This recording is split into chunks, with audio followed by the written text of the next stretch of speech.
An excited woman stands near the descent from the plane.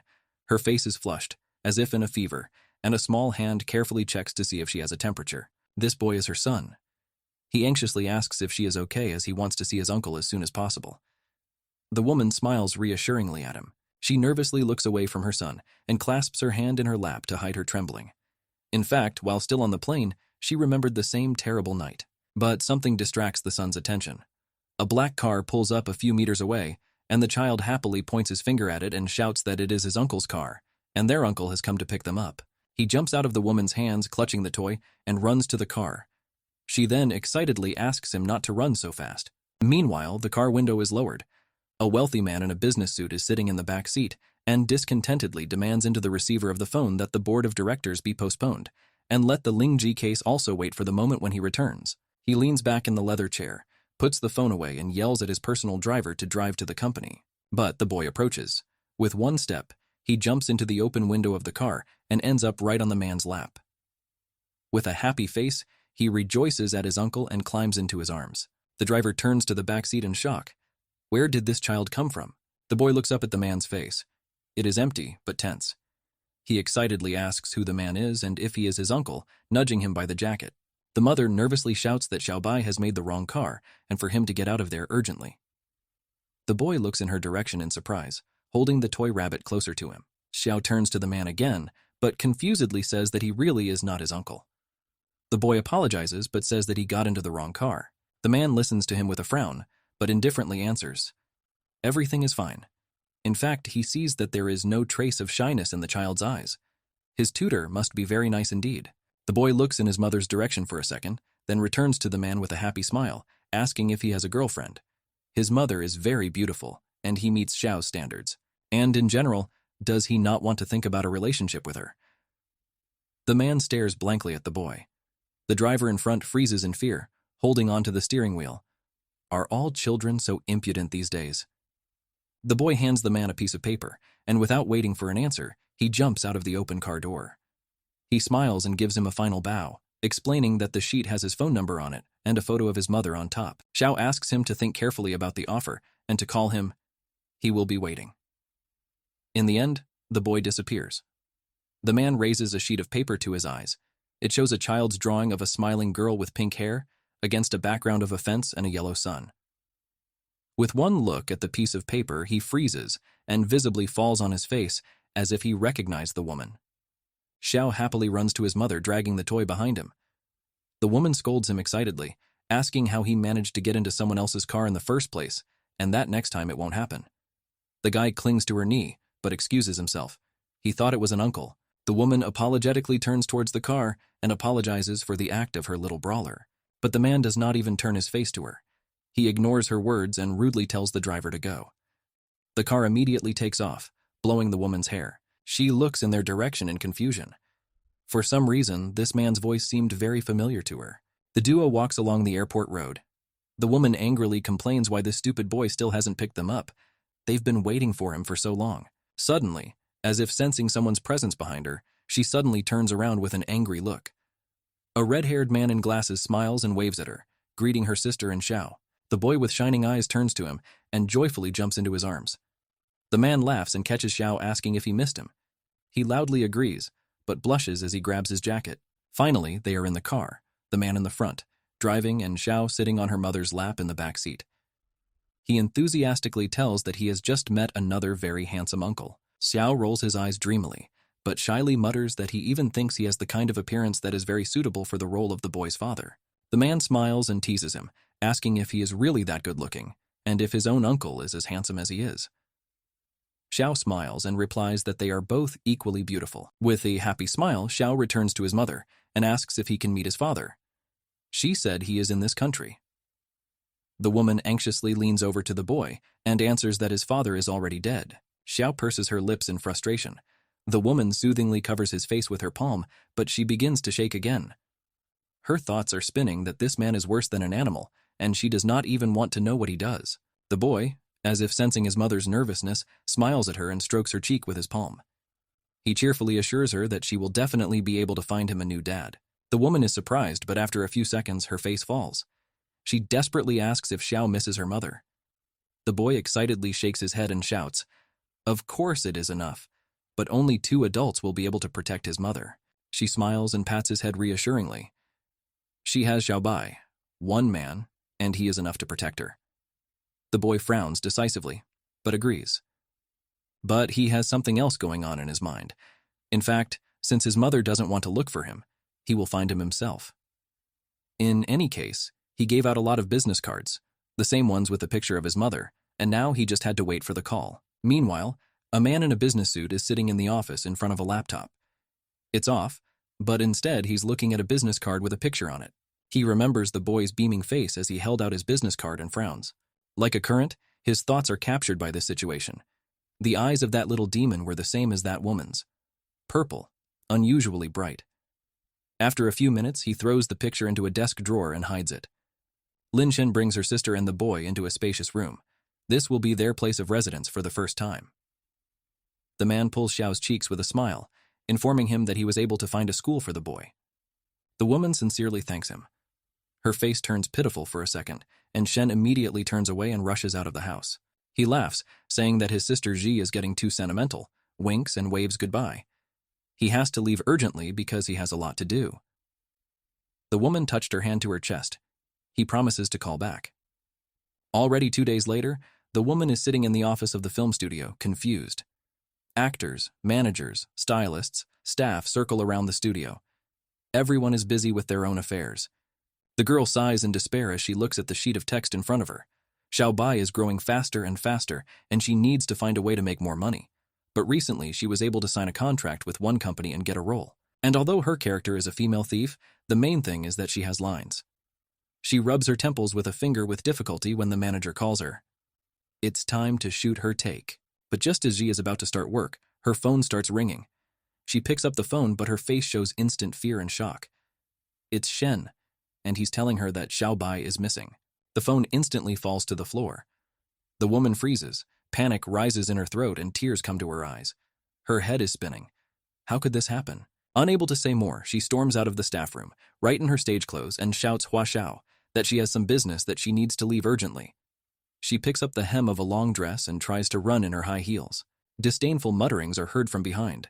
The purple-haired actress turns to the bewildered director, who mockingly asks if his company was so understaffed that he signed a contract with such an irresponsible product. Ji's face darkens. A cheeky smile appears on the face of the actress. She squints proudly at Ji again when Hua Xiao pushes her out of the way. He runs after the woman and angrily asks what happened and where she is going. Ji does not stop. She nervously turns to her husband and in a trembling voice repeats again that she has an urgent matter and she must go. Tears are already rolling down her desperate face. Ah Xiao bursts into a scream. He begins to aggressively wave his hands and call the woman crazy. Not a trace of Ji's anxiety remained. She is angry. The director threatens after her that if she musters up the courage to leave now, the role will no longer be hers. Moreover, he makes sure that the door to the film industry is closed for her forever.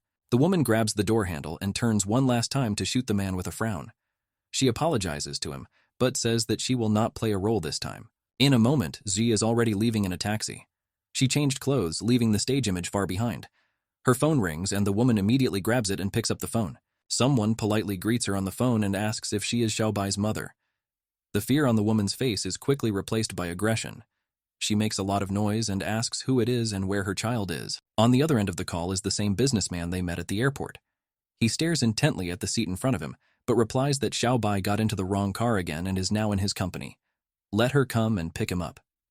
And, meanwhile, Xiao sits royally in a chair and busily examines her husband's expensive apartments. He looks pleased with himself. He leans back meaningfully, licking a lollipop, and asks if the man is sure he doesn't want to meet his mother. The man frowns, looking at the book, and coldly throws it, he is sure. He asks it 19 times already. The boy makes a bored face, waves a lollipop, and sighs dramatically, upset. Very sorry. He looks back towards the door. There, through the glass panel, 2 girls, office workers, are sneaking a peek. One of them watches Zhao and quietly asks if he is not their director's son by any chance. The other woman exclaims dejectedly, holding back her despair. Delusional, he's not even married yet. The office door opens wide. Ji appears behind them, with red, tearful eyes. She anxiously looks around for the boy and calls him. Hearing the woman's voice, the boy joyfully runs to his mother and throws himself into her arms. Ji sighs with relief and sensually hugs his son. Her nervousness is visibly disappearing. She lowers him to the ground and begins to scold softly, worriedly, because she was very scared. Ji asks how he ended up here. The boy looks up guiltily and says that he just wanted to sit in his uncle's car, but later realized that he was mistaken. The woman freezes. She is already starting to feel dizzy. What kind of uncle is that? As if on cue, the clatter of shoes can be heard in the room. A man approaches a mother with her son, interrupting the hearty scene. He does not say hello, but immediately asks if she is Xiaobai's mother. The woman turns to the sound in surprise and stands up, politely holding out her hand as a sign of acquaintance. She smiles gently, introduces herself, and apologizes for the trouble. The man casts a sharp glance at the outstretched palm and frowns. He defiantly turns away, ignoring the gesture, and leaves Ji, only to rudely ask her to look after the child better in the future. Ji's hand drops in embarrassment, but then Zhao intervenes in the conversation. He grabs the man's jacket with his small hand to stop him, and joyfully suggests that his mother invite the handsome uncle to dinner with them, as a sign of thanks. He helped them, and his mother always told him that you should thank people. IG purses his lips, trying to hold back his displeasure. What is this little brat even talking about? The boy smiles smugly at her. He is trying with all his might to find a partner for his mother. Xiao pulls the man by the jacket and babbles merrily that his mother cooks very deliciously, and he will definitely like it. He definitely won't regret it. The man looks into the boy's glowing eyes as his gaze drops a little lower. Right on his neck, behind his blouse, hangs a large ring on a thick thread. A very unchildish choice of jewelry. He frowns, scrutinizing him. An ordinary gold ring without any decoration is similar to a wedding ring. The man freezes, looking at the boy in surprise. There is an awkward silence in the room, and Xiao, confused, tugs at his jacket again. He takes the silence for a positive answer. His eyes light up happily, and the boy laughs merrily and begins to happily circle around him. Xiao exclaims that they should go now then, and runs forward towards the exit. The man looks at him in confusion. He did not understand when he had time to agree, but having accepted his position, he calmly followed the boy. Jari followed them, watching with shock as her son and her husband talked about something with interest. How did it even happen that he agreed? And more importantly, why didn't anyone ask her opinion about it? A confused secretary runs after them, with a stack of papers in her hands. She calls the president and reminds him that he has a scheduled meeting in the afternoon. But they don't even pay attention to her and rudely continue to walk. Important papers fall out of her hands, scatter around, and she becomes depressed and angry. Why is their company president so stone-hearted and so difficult to understand? The elevator doors open as Xiao and her husband step inside, and the boy yells at his mother, who is lagging behind them, to hurry up. She rubs her head in confusion, then joins them and they drive downstairs in awkward silence. Z squints at the president. Well, what kind of situation is this? The man does not seem to express any emotions at all. He is calm. The woman pitifully looks at Xiao, who smiles cheerfully. Is she really supposed to bring a stranger to their home and cook for him? She visibly upset behind the blush. She will have to have a serious talk with the boy after this man leaves. Eventually, they end up in an apartment. Ji immediately silently leaves them and goes to the kitchen, while the man sprawls businesslike on the sofa, folding his arms in anticipation. Xiao is already running in front of him. With a mischievous smile, he tells him to definitely get to know his mother better after she prepares dinner. The boy gets a big jar of colorful homemade cranes somewhere and brags that his mother made 1,000 of them. And she knows how to make a tiger and an orchid out of paper. She has very skillful hands. The man laughs mockingly, but asks if he praises his mother like that to everyone. The boy sharply objects and explains that first he finds someone suitable and only then praises her, because ordinary people are not worthy of his little fairy. He tries to scramble onto the sofa, but to no avail. He is too tall. The man pulls him up by the shoulder and sits him next to him. His face is tense with thoughts. What else is the phrase little fairy? And where did this boy get it? But it's time to move on to what interests him more. He points to the confused boy's neck and says that there is something hanging there, a ring, and asks if he can take a look. Xiao looks at the ring in confusion. Is he suddenly interested in it? He takes it off his neck and immediately gives it back. The man carefully examines the jewelry. His gaze falls on the engraving on the inside and his face darkens. His name is there. The man is frowning. This is the ring he left for that woman. And where did the boy get it from? He tries to keep his cool and gently asks Xiao where he got that ring. The boy scratched his nose disinterestedly. His mother said it was left over from his father. The man frowns even more. The father? Is this his child? Sai seems indifferent to the subject as he plays with the ornament and pulls it back around his neck. The man smiles gently, but gently asks if his mother told him where his father went. The boy shuddered at the question. Tears rolled down his eyes and his face turned red. She told him that Dad was already dead. The boy sighed heavily, trying to calm his emotions, and turned away in sadness. The man suddenly becomes irritated. Is he dead? Did she really say that to him? Sia snorts piteously but continues. That's why he wants so much to find a new dad for Mom, because then no one will offend her. The man is interested. How did they live all these years? The boy fumbles with his hands nervously and quietly answers. Everything was fine with him, but not with his mother. The guest gets up silently. He looks at the back of Ji, who has been carefully preparing dinner for them, and wonders, so all these years have been difficult for her. Xiao breaks him out of his thoughts. He pulls him by his pants and asks again if he is going to think about becoming his father after all. He, after all, told him a lot. And other uncles do not like him. But the man does not have time to answer. The phone rings in his pocket, and he immediately picks it up and goes to the window. Again, some business. He agrees to go to the company right now. Xiao asks excitedly, is he leaving already? The man caressed his head and held out his business card. He smiles and explains that he urgently needs to leave for a while, but let the boy tell his mother to call this number just in case. He grabs the business card and looks at it with shining eyes, happily agreeing. Taking advantage of Xiao's momentary distraction, the man plucks a hair from Xiao's head with a swift movement. The man hides it in his pocket with a stone look. The ring is good, but only with it one cannot be completely sure that it is definitely his child. A DNA test is required. He takes one last look at Xiao and leaves, slamming the door loudly. The boy did not notice anything at all. He joyfully sings a song and hides a piece of paper in his backpack. Xiao giggles smugly. Here's a handsome man's little business card for his mother. Sai enters the room. She carefully carries out a large pot of hot soup, but stops. Only Zhao is there.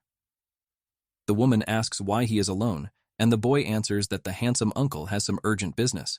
He gets up, sighs heavily, and shakes his head in displeasure. In fact, his mother is so slow. Ji ignores his words. She returns to the kitchen to pour them food. Xiao gleefully looks at her portion of porridge, sits down at the table and spreads her hands businesslike, saying that he gave her such a great opportunity, and she didn't understand.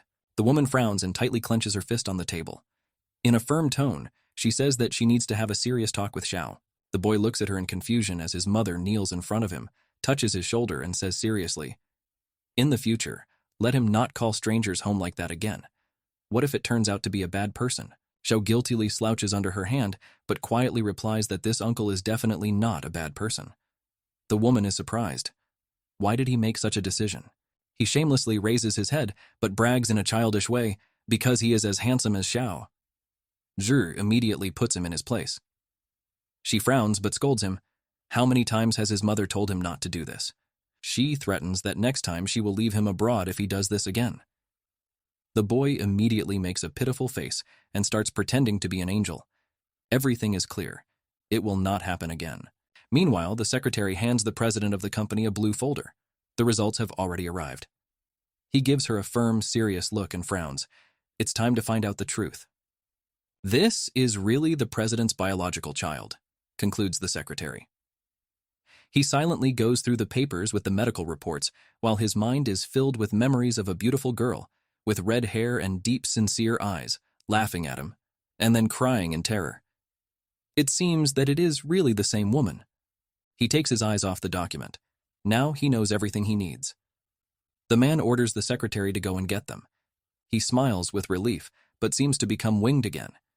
After so many years, he finally found her. Meanwhile, a tense Z stands at the door of the set, trying to muster up the courage to knock. She frowns pitifully. Last time she had to leave everything because of Xiaobai, and here she is coming back. It will probably bring them trouble. But in order to survive, she must pull herself together and resolutely go forward. The woman decides, and in the end she knocks and opens the door. She is greeted by a loud scream that makes Ji flinch. It's the same sassy actress who taunted her last time. This time she is already quarreling with the director. She doesn't seem to like acting out the kiss scene and is angry. Ji meets the frowning face of the actress. She is not very happy to see her. Although they started practicing at the same time, her skills are much better now. The woman ignores her gaze. She goes straight to the director and instantly bows low in front of him, lowering her head. He looks at her indifferently. Zhai sobs in shame and begins to plead with Huashao forgive her. It was wrong to leave so abruptly. She asks to be given a second chance. The man angrily throws his papers on the ground and frowns through the glass of his sunglasses. He loses his temper and curses loudly. Did Z suddenly decide that he is a selfless sponsor for everyone here? The script clatters to his feet and he gruffly adds that he told her last time not to come back. The woman frowns. Her face gets redder and redder, but she has no choice. And she grits her teeth, raises her hand, and swears that such a situation will never happen again. Hawa's face darkens and contorts with anger. In the end, he breaks down with a shout. There are hundreds of newcomers as attractive as Lin Ji in the acting circles, but for some reason she is so confident that she personally left in the middle of filming. He waves his hands and continues to shout, and now she thinks that she will come back so easily, and he will receive her with wide arms. The woman is silent for a moment, but laughs quietly. Finally, confidence returned to her eyes. With a slight smile, she raises a finger to her face and says that he is right. There really are a lot of attractive newcomers. But she has those qualities that they lack. Beauty and acting skills. The man's face immediately changes. He was captivated by the courage in Ji's words, and the aggression disappears under a sly smile. He remembers the acting images of the woman and bites his lips in annoyance. Admittedly, Lin Ji is truly incredibly talented, her in a friendly way, and justifies her in front of the director. Shouldn't their team take advantage of such a talent? She should definitely be given a second chance. A woman is surprised by a competitor's sudden support, but she doesn't mean it. The girl fakes a smile, but only one thing is on her mind. She worked so hard to take the role of Lin Ji, and she can't give it back to her so easily. Huashao walks past the girls in silence, and only then asks if the understudy will be ready. Ji's eyes light up with happiness. This means that she is being taken back to work. She joyfully exclaims that she will take the role without any problem, and the director leaves the studio, slamming the door loudly. Iju's hand, which she had just pressed against her. The performance in front of her husband is over. She smiles impudently and says that the woman should be grateful to her, because she got a second chance only thanks to her. Jiui frowns and sharply replies, "What kind of gratitude can we talk about if the girl is simply afraid that she will take back her character?" In response, the woman turns red with anger, points a finger at Ji, and aggressively shouts that she is too complacent and crosses any line. And then she turns around and leaves the studio. She has nothing more to add. They both know that she is actually afraid for her role. Ji ignores her tantrum and gives her a dark look. Crossing the line? Well, time will put everything in its place, the girl thinks, and turns away, heading in the other direction. But before she has time to digest the situation properly, someone grabs her arm, which makes Ji scream. It's a crowd of men in black business suits and sunglasses, with the same hairstyles, like guards. They persistently call her Ms. Ji and ask her to follow them. But when the woman starts aggressively waving her off and asking who they are, the men grab her by the shoulders and begin to drag her behind them. She tries to fight back and shouts, "Where are they going?" She is led. The guards push her towards the black car and open the door. One of them says in a firm tone that the president has ordered her to be brought in safe and sound, so they again insist that she follow them voluntarily. Ji's face darkens as she looks around. She is surrounded by 5 men, and even if she didn't want to follow, she probably wouldn't be able to. But the woman is in no hurry to get into the car, even though she is being pushed from behind. She panicked and starts asking what kind of president this is and who he is. Izzy shrinks in fear in the backseat of the car. She timidly asks again where the men are taking her. The security guard in front is silently starting the car, and the man next to her is frowning angrily. Let her know when she arrives. After a few minutes, the car stops in the yard. The woman opens the door, and her breath catches with delight. They are standing right in front of a huge, rich apartment with exquisite gardens. She is met by a maid. She bows low to her and asks to follow her. The woman slowly approaches the door of the house. The servants lined up in front of them, and all met her with bowed heads and greeted her respectfully. She is surprised. There are so many maids. Finally, Ji, accompanied by a maid, enters the house. In front of her is a luxurious living room with a high ceiling and paintings. She looks from behind the girl in front, trying to make out the same president. Her nerves are already gnawing at her, who could want to meet so badly. Maid bows and leaves. Ji faints from surprise. In front of her, in the room, sits the same strange guest and smiles defiantly at her, saying that he has met her again. Mrs. Ji. The woman exclaims shockingly, "Is it him?" She looks at him but wonders in panic, is this the same man that Xiaobai invited home? Yet you can hear the patter of small feet on the stairs. This is Xiao, happily running downstairs and saying hello to Mom. Confused, she turns her head towards her son. What is he doing here? She immediately asks about it while looking at him in fear. The boy hugs her and grunts merrily that this handsome uncle brought him here and gave him lots of delicious food. Ji immediately adopts a protective posture and carefully presses his son to his shoulder. She frowns and angrily turns to her husband and asks, for what purpose did he bring them both here? She already thanked him for everything last time. The man laughs quietly but drills Ji with a sharp look. He smiles mockingly at her again but says, I think he heard that the boy's father died. Is that true? The woman silently gets up and hides Xiao behind her back. The boy clutches her dress in confusion. She frowns and rudely asks what they want from her. He casually waves his hand aside one of the guards who brought Ji. The man immediately leans over to him, and he orders the child to be taken back to the upper floor. The man nods, ready to carry out the order. The guard immediately picks up Xiao, throwing him over his shoulder and carries him upstairs. The boy fearfully pulls his hands back to his mother and shouts that he will not leave her. He must protect her. The woman's face darkens. She purses her lips. Ji clenches her hand into a fist and suddenly, quickly, approaches the president. She aggressively asks what they're doing and what the man wants from her, and angrily leans into his face. The man frowns and laughs bitterly at her. Since when did she start pretending? He takes out a sheet of paper and mockingly holds it in front of the woman. Let her see for herself. Xiao Bai is his child, he says defiantly, and hands the frightened woman a document. She slides her eyes over it and they widen in shock. At the top of the sheet in bold is DNA test. Ji exclaims in surprise. In confirmation of the document, the man calmly adds that what she is holding in her hands is indeed the paternity test he recently took, which confirmed that Xiao Bai is indeed his son. The woman is silent, looking scared in the face of the man. Her hand with the document slowly drops and she backs away from him. Eyes fill with panicked tears. Ji hysterically asks if it was really him. That man 5 years ago? Juri's face contorts in fury. She leans sharply towards the man, shouts that she hates him, and slams her hand on his cheek with all her might. But her hand is stopped in the air. It is the president who roughly squeezes her hand. He didn't even bat an eye and calmly said that he could offer her compensation at any price she wanted. The woman grits her teeth and tries to break free from his grip. In the end, she manages to twist the arm, and Z turns away from the man. She begins to scream at him hysterically and is shocked. What else is the compensation? Let the better give her back the life she had before all this. Her face turns black with hatred. She instantly turns away so as not to make a fool of herself, leaves and threatens him at the end. If he appears in front of her again in the future, she will kill him. The man looks at her indifferently. But he tells her to stop. The conversation is not over. The man frowns and defiantly says that Xiao Bai is his son. That is, he should be with him now. The woman freezes on the road and slowly turns around. She looks at him with disgust and aggressively questions what he just said. The president puts his hands in his pockets and repeats again that he is going to take Xiao Bai away. Drew hysterically shouts that he won't let anyone take him away. Xiao Bai is her child. He dispassionately looks away, but says that he can give him a better life. And, in general, she only has a secondary role in the film. How can she even care about him? The man asks mockingly, looking down at her. Ji frowns and looks defiantly into the president's eyes. That is, he has already found a file on her. The man sneers. Of course, he had to somehow find out what kind of person is the mother of his child.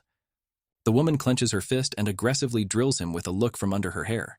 In a rough voice, she warns Li Pei Nana, Xiao Bei definitely won't want to leave her alone, and he won't be able to separate them so easily. The man smiles, turns away from her with a cold look and says, if she does not want him to take Xiao Bai away, then there is only one way out of the situation. Ji frowns, peering behind him. What other way? A drink Nan turns to her, calmly looks her in the eyes and says, marry me. With a sigh, the man leans back on the sofa and tiredly explains, Ji does not want to give the child to him, and Xiao Bai loves her and wants to be with her. But he also wants his son to grow up in a complete family. Therefore, their marriage is the most appropriate solution to the problem at this moment. Shuri is tensely standing opposite him and is burning with anger, as if she is ready to pounce at any moment. The woman aggressively shouts that this is impossible and she is not going to marry him. Drink Nan busily crosses her legs, hands her the papers, and calmly says that this is a marriage contract. According to him, she does not have to fulfill the duties of a wife. Only business. And so she can be with Xiao Bai. The woman snatches the contract from him and angrily looks at it. It is already printed and agreed. That is, The decision with the contract was invented in advance by Pei Nano. She gets even angrier when she realizes he was sure she would agree to him. Ji frowns and sharply replies that she will agree only on one condition: if their relationship is not publicly known, and also Pei Nan will not be able to interfere in her personal life. The man happily claps on the table and agrees. Next, if all issues are resolved, all that remains is to sign the necessary papers. The man leans back on the couch and watches Ji read the agreement. He reasons that other girls in her position would have run to tell everyone they could, but she wants to hide it. It's very unusual. Jai carefully runs his eyes over the text of the document. Thoughts are also swirling in her head that the Lee Corporation is known all over the world and has huge financial resources. There are also rumors that Lee Pei Nan is a serious and lonely man. She purses her lips in displeasure. She doesn't have the strength or power to go against him, and in any case, the most important thing is that if she marries him, she can be by Xiaobai's side. Xi signs the bottom of the document. The man smiles with satisfaction and hands the finished contract to the guard and says that she can move into this house and live here today. He covers his eyes with indifference and adds that he is going on a business trip for a week. Let her contact the housewife if she needs anything, and she will do everything. Jai wearily approaches the door of his apartment. Here again, this person broke into her life and turned everything upside down. She stands in silence for a few seconds as she remembers the interaction between her son and Pen Nana. But in the end, Xiaobai was very happy to meet him. Her face fills with longing. That is, he lacks parental love. Then, only for the sake of the boy, she will be able to accept the situation, Ji decides, and opens the door. From there, her confused brother looks back at her, who seems to have been waiting for her in the living room. He seems to catch the girl's depression from the first seconds and immediately nervously asks what happened, why she came alone, and where Xiaobai is. Ji's face becomes more gloomy. She raises a heavy look but mumbles quietly that she has something to tell him. Xin begins to worry even more, gets up from the sofa and asks, "What is this? What happened? This is serious?" Ji's gaze becomes guilty. She lowers her head but finally says, that man found her and Xiaobai and now she must live with him temporarily. But when the boy grows up, she can file for divorce. The brother doesn't even listen to her. He rushes to her, starts shaking her shoulders in panic and shouts that he can't be considered her father either because he abandoned her. How can she believe the words of such a person? Ajai squeezes tightly and then completely falls to the floor, pulls up her knees and anxiously hides her face in her hands. A nervous breakdown has overtaken her. She shouts that there is nothing she can do because he has the power, while she has nothing. The bitter tears of the waterfall run down her cheeks, and she hysterically says that if she does not marry this man, she will not be able to see Xiaobai again. The sun is already hiding behind the high-rise buildings. It is evening. Shen excitedly spins around the car and questions whether Xi is really serious about moving. He promises that if they can wait a few years, then Shen will definitely be able to protect her and Zhao, and won't let anyone bully them again. Jai gently smiles at him and agrees. As an older sister, she asks him to study abroad well, and she and Xiaobai will wait for his return. And until then, let him be sure, she will be able to take care of herself and her son, and will not allow others to abuse them. The woman arrives back at the apartment, now her home. A happy Xiao immediately runs to her and hugs her, saying that he was waiting for her. He carefully asks if moving to another house has tired her, and pulls on her dress, saying that he is very happy. He was incredibly sad without his mother. Xi gently strokes his head and reciprocates.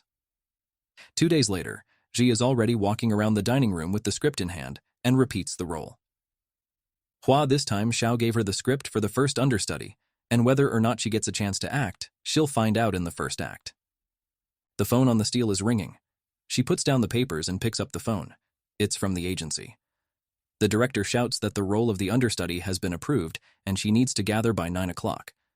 If she leaves again, there will be no second chance. The girl nervously promises that she will definitely not run away this time, and hangs up on the other end. Xiao calls her, and she flinches from the suddenness. The boy is confidently standing on the stairs in a new, elegant school uniform and is beaming with happiness. He greets his mother and happily announces that he is going to a new school today. Jai smiles gently and compliments his appearance. Xiao laughs with satisfaction. A guard stands behind the boy and helps him put on his first school backpack. It seems that he was the one who had been picking him up for school all morning. The boy importantly explains that, according to his uncle, Girls at school like handsome boys. He smiles happily but says that handsome Xiaobai will be liked by all the girls at school. And what does mom think about it? The question confuses Ji a little. This little brat still has no idea how many women's hearts he will make suffer because of him. She laughs and says that of course his words make sense. But there is one thing. But the woman does not have time to finish. The guard carefully interrupts her. The young owner has to go to school already. Xiao grabs the guard's hand and goes to the door. Ji wishes him success for the last time and asks him to obey the teachers at school. The boy is not far behind and orders her to obey the director's work. The woman is already dressed in a red stage costume with full makeup and hairdo. She is rereading the script again and running through the text. The actress next to her defiantly points out how it turned out only recently Ji was a star and now she has fallen to the level of an understudy. Ji frowns, retorting firmly that even though it's an understudy for the main character, it's also acting work. So why is she talking so low about it? Her face turns grim and she angrily yells that Ji better not get in her way. Hua Xiao, who happened to be standing nearby, instantly puts her in her place. Don't let Wang Qing spoil his reputation publicly like this. The girl hisses displeased. She tries to leave the woman as quickly as possible, her face filled with disgust for her. Even if Ji is lucky today, let her wait and see. She will definitely be able to get her out of here. An announcement is heard over the loudspeaker. The understudy of the main character is being called. Ji closes the folder with the script, stands up, and takes a deep breath. She smiles. Go ahead. A red dress and exquisite jewelry and braided hair seem to illuminate her, demonstrating the bright passion of a real actress. Zai enters the set, which is already decorated in an Asian style with old streets and authentic houses. In this scene, the heroine has to perform a stunt. It's just a few moves. You need to get on and off the horse quickly. The girl turns her head to the camera. The large lens carefully follows her every move. Although these are some easy movements, the difficulty is that they should be not only fast, but also graceful. And not all actors will be able to do this. The horse looks at Ji with interest, and she exhales, trying to calm her nervousness and squeezes all her strength into her fist. But she will definitely be able to fulfill it. The main thing is to get together, and everything will work out. She jumps into action and deftly throws her foot on the horse's harness and pulls herself up by the harness. Z studied horse riding abroad, and now this should help her. But as soon as she puts her weight on the animal and sits in the saddle, the horse neighs in fright, and the girl's face is filled with fear. He leans back on his hind hooves, and no matter how hard she tries to hold on, Z flies off of him and falls to the ground with a crash. The actors around and the staff scream in fright. Someone is already running to call the director. Ji is rushed over to check that she is okay and that there are no injuries. The girl tries to rise on her elbows. Wang Qing watches the scene with satisfaction as the staff blocks her view of Ji. She laughs, and Ling Ji even thought of competing with her. But she is not even old enough to do that. Meanwhile, Z smiles sheepishly at the excited man from the production team. She's fine. He asks if she has any injuries. The girl takes an appraising look at her ankle, which is shooting with stabbing pain, but smiles and replies that she can walk, so everything is fine. The staff gradually disperses to urgently change the horse and stage the scene. Although Ji was given first aid, her leg still hurts. The girl brings her a new white horse and asks to be careful. Ji smiles and gently starts petting the animal, letting it know that it is safe for her and won't hurt it. That's her mistake. She rushed too much, focusing only on acting. The girl leans against the horse. This time they need to get to know each other first. The director gives the command to start shooting, and the cameras turn on. Zai easily climbs on the horse again and looks ahead with determination. This time she will definitely succeed. The staff in front of the monitor sigh enthusiastically. Even though Ms. Ji was injured, her performance is simply beautiful, and it's incredible. The operator is also satisfied. He praises her and asks her to continue. She smiles confidently. Her character in the frame looks incredible. The wind blows the red cloak and hair, adding hardness, and the horse under her is instead relaxed. Removed, Zai dismounts carefully. It's strange that the past guy suddenly got scared. I'll have to check it later, she thinks tensely. The director grabs her by the shoulder and joyfully announces, "Great job." He says with inspiration that the heroine turned out exactly as it should be, and these shots are simply wonderful. And Ji has done a hard job, and let her go and rest. The girl embarrassedly smiles at him, thanks her sincerely, and leaves the set. Wang Qing watches this silently and clutches the script in his hand in annoyance. Her face turns gloomy. She just can't stand Ling Ji. There is simply no place for someone like her. When Ji returns to the apartment, it is deep dusk. She quietly puts her bag on the table and thinks, it's already late. She wonders if Xiaobai is asleep. He must be very upset. It's his first day at a new school and she came back late. And so did Li Peinan hasn't come yet. Her thoughts are interrupted by a sharp pain in her ankle. The place of the fall is already red, the scratches are covered with skin. She must be swollen. You need to apply ice, the girl thinks. When she is quietly sneaking upstairs for ice, she is distracted by a loud knock on the front door. The girl is tense. Who can come at night? Is this a thief? She lifts a large ceramic vase for protection. Suddenly, the door opens. Ji swings the vase at the man in fear, closes his eyes and yells for them to get out of here.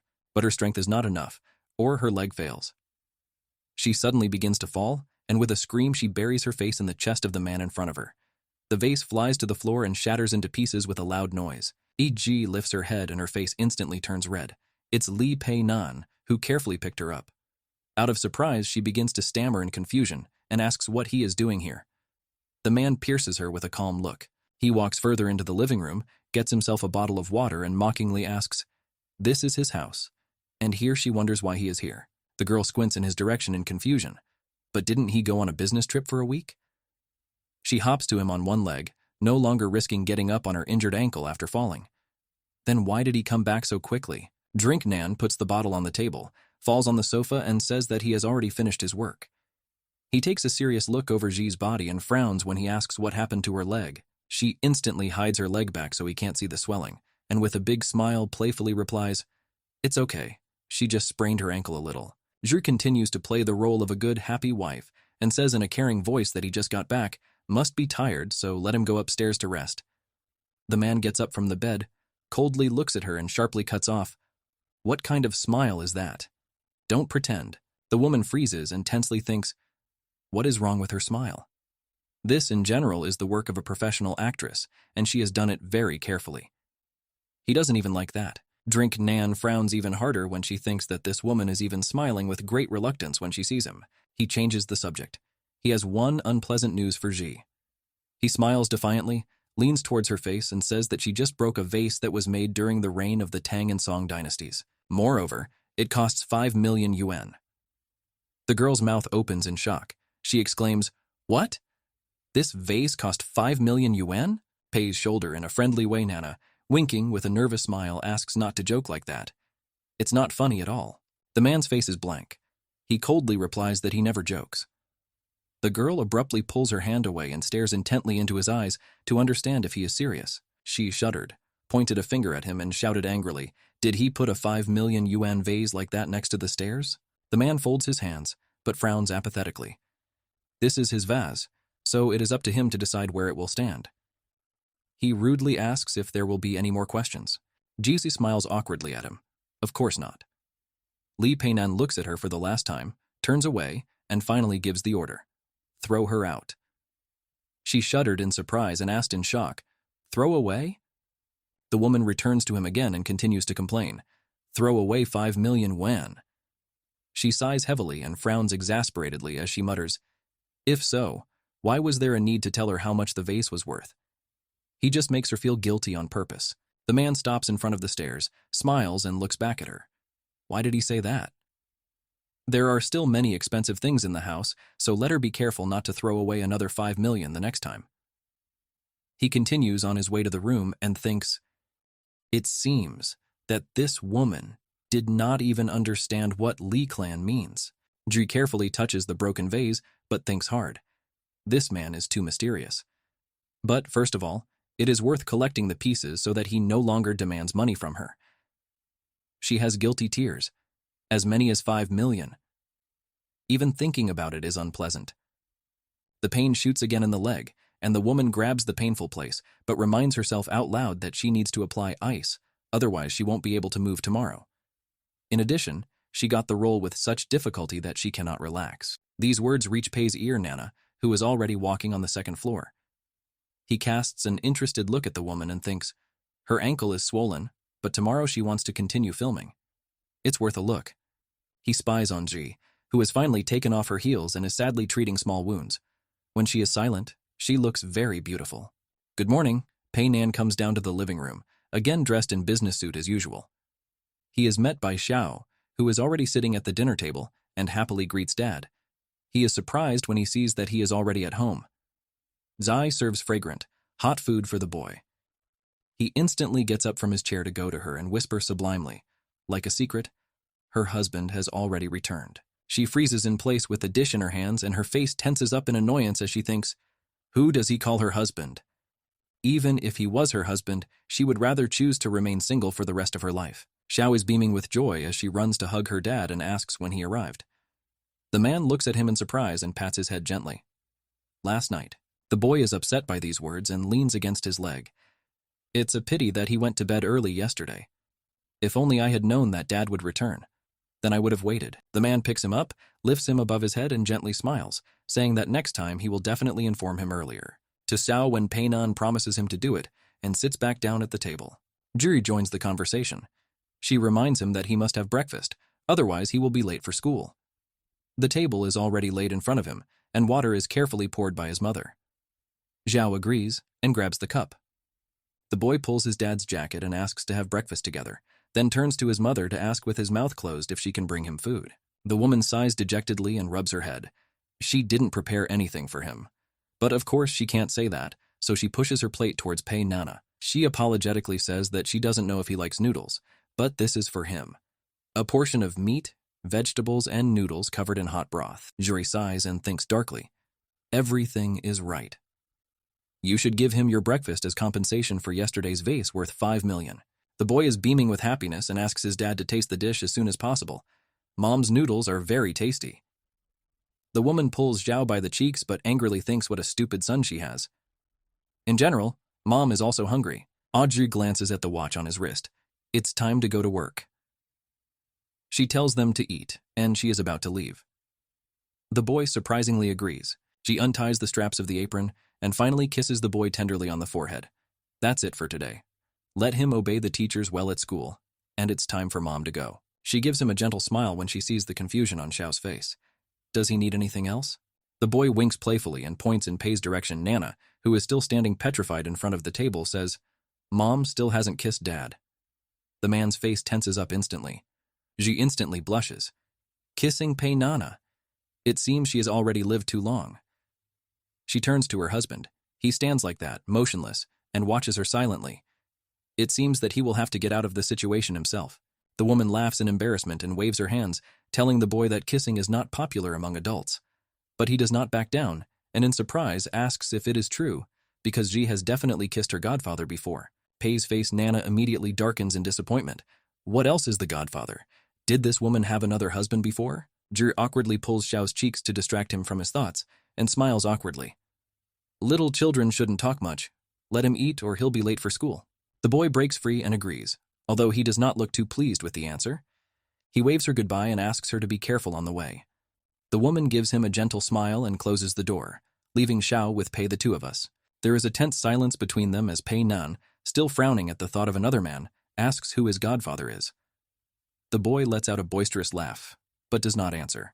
The man pulls out a chair to sit directly in front of Xiao's face, folds his hand solemnly and asks again, Who is he? The boy playfully asks if he is asking about who his godfather is. A man viciously squeezes iron rods, which causes them to bend. How many are there? He frowns intensely, but thinks that he really underestimated this woman. Xiao pretends to count on his fingers in confusion, and so does Pei Nan angrily bangs her palm on the table and frowns. He can't count, so there are too many men around her. The boy lowers his chopsticks, seeing the man's cold face, and playfully winks at his father. What happened? Pei instead, Nan walks over to Xiao and grabs her school uniform, lifting her over the table like a cat. He cuts off, trying to get over his irritation. Nothing happened, but it's time for him to go to school. Xiao nods, but turns away guiltily, blushing. He sighs with difficulty when he thinks that Dad is so jealous of Mom that he even got mad at him. But he cannot do otherwise for the sake of his mother's happy life. Zhu is already on the set. They are shooting the scene outside again. The equipment is already arranged, everything is prepared for the stage, but something is wrong.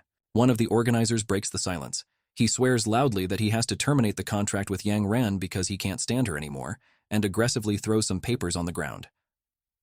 Hua is spinning nearby Xiao and tries to calm him down. He asks director Wang not to be angry because Yang Wang has a very busy schedule. Juri quietly calls out to the coworker and cautiously asks why the director is so angry today. The girl squints pitifully in their direction and says that this is all because the actress playing the main role did not come to the shooting. So he is now fighting with them all the next morning. Out of the blue, Principal Wang aggressively shouts for Ji to come to him. The woman shuddered but timidly walked towards them. She thinks in panic how unlucky she is. Now she will also be scolded about Yang Ran. Instead, the director glares at her coldly and asks if she has remembered the words from the script. Ji nods fearfully. He points his finger at the set and shouts that in this case, Lin Ji will appear in the next scene. The woman blushes alarmedly and asks, "Is she?" The man frowns angrily. Yes, she is. Only not as an understudy, but as the main character of the film. The girl freezes in shock, speechless. Hua enters the conversation. Xiao, he grabs him by the collar and aggressively asks what he means. The main character is Yang Ran, and let him not forget that they signed a contract with him for filming. Director Wang scowls in exasperation, pushing his hand away and yells that if Yang Ran doesn't have time to come to the shoot, then their contract is void. The woman is confusedly watching their commotion when the men notice her and simultaneously turn their angry eyes on her. The headmaster menacingly asks why she's still standing here. Let her go and change, and Ji flinches, snapping back to reality. Hua Xiao swallows his sudden outburst of anger and starts circling the headmaster, begging Yang Ran to wait a little longer. She is very popular and has very little time. Let her be understanding about that. But the man frowns in response and does not even look at him. The director folds his hands in pleading and continues pitifully. They had already agreed with the producer before, and he doesn't mind if some scenes have an understudy, but when Yang Ran comes back, they can just reshoot the whole thing. The director explodes again, threateningly waving the crumpled papers in his hand, and shouts that nothing needs to be reshot. They can immediately shoot everything with a double. Hua Xiao guiltily tries to convince the man again, but is interrupted by Ji. She appears in front of the men and shyly announces that she is ready. This time, her stage costume changed a bit. Although the elegant red floor-length dress remained, her hair was styled differently, with more attention to detail and accessories. In this form, the girl shined in completely different colors, as the main character needs. Director Wang doesn't waste any more time on idle chatter. He sits down on a chair in front of the monitors and authoritatively commands to start filming. The spotlight is directed at the woman. This time the cameraman shoots a close-up. Ji plays the role and laughs with the other girls, secondary characters. Finally, the assistant loudly clicks a clapper in front of the camera, announcing the end of the scene. Ji breathes a sigh of relief. They have finally finished filming the first scene. However, she is not sure how well she played. The woman pushes away disturbing thoughts. Now is not the time for them, and tiredly needs her body. She looks up at the set. The staff has already quickly started moving the lights, cameras, and scenery. Then it's better to rest for now. The girl decides and goes for a walk. But she doesn't even have time to go somewhere, as the director calls her. The girl turns to him in fright, but instead of the recent irritation in his eyes, there is sincere admiration. He asks where she learned to play so well. Izzy smiles awkwardly at him and answers that she has been studying this for 5 years. The man looks at her with recognition and asks her to continue. She is doing very well. In response, she gratefully puts her hand to her chest, and the director remembers her incredible performance today and thinks, yes, she plays very professionally, despite her young age. An angry Wang Qing watches the scene silently. She clenches her hand into a fist dejectedly and frowns. Lin Ji came to the fore again. The actress calls Ji and tells her to stop. The girl freezes in confusion, and Wang Qing defiantly walks past, nudging her on purpose, and says with a sinister smile that she would advise her not to put herself forward again. Now Yang Ran is here, and don't dare take her place again. This time the woman does not ignore the insult. She is belligerent. Therefore, Ji doesn't let Wang Qing just leave. Instead, she approaches her face menacingly and asks who among those present here can confirm that she has taken her place. She leans closer to her frightened face and whispers, "Everyone heard that director Wang himself asked her to play, didn't he?" The actress tries to hide her trembling and hugs her hand. However, despite her fear, Wang Qing still does not back down. She makes a mocking face and says that the director was simply out of his mind, and did Ji take his words seriously? She begins to openly mock her, saying that Z is a laughingstock. She has no special features or talent, just an empty play for 18 sentences, and here she decides she can be first? Let him not even dream. Zuri ignores the insults, but asks how she knows she doesn't have all of this. Wang Qing frowns in annoyance. What does she mean? But the woman does not answer. She passes by with indifference, pushing the actress out of the way. Wang Qing looks after her in shock but thinks angrily, wasn't she quiet? Why did she suddenly have such an attitude? But Ji does not leave it all. She stops and turns back to the girl, who angrily says that she would advise her to keep herself in her hands because she has not done anything with her so far, only because she does not want to get her hands dirty. Her face darkens menacingly. But if the girl continues to resort to such shenanigans, she will not leave it so easily. Wang Qing's face changes instantly, but he excuses himself in embarrassment that no one resorted to manipulation. Zhai smiles smugly. Didn't she do that? Wang Qing frowns in confusion and asks what she means. The woman again approaches the actress and leans threateningly towards her and says that when she fell off the horse, everyone just decided that she suddenly went mad. She leans into Wang Qing's ear and whispers, however, she later checks and finds several needles in his saddle. Zhi continues, she kept them and later discovered Wang Qing's prints on them. The girl's eyes open wide in mute shock, and she begins to shake in fear again. The woman, satisfied with her reaction, walks away and winks at her. She seemed to say to take them to the police for checking. Wang Qing retreats on weak legs. She grits her teeth and screams hysterically that she didn't think Ji could talk to her like that. She turns around and rushes out of there, shouting that talking to someone like Ji is a waste of time. The girl smiles defiantly, watching the actress's back. It seems that this is really her handiwork. She sighs heavily and rolls her eyes. Only a person with a low level of intelligence can frame others, and she must somehow learn to deal with the likes of Wang Qing. It is already late at night, and Ji walks home along the dark sidewalks. Suddenly, a car stops next to her from which someone whistles. The tinted rear seat window rolls down to reveal Principal Wang's face. He smiles at Ji and asks where her manager has gone. Isn't he supposed to accompany her personally? The girl looks confusedly at the man but says that he is just busy. But this is a lie. In fact, she is just a stand-in. How can he personally accompany her? The man smiles, winks at her, and offers to take her home in this case. The girl waves her hands in confusion, but excuses herself that she actually lives very close by, so she will be able to manage on her own. But there's a slight panic in her head.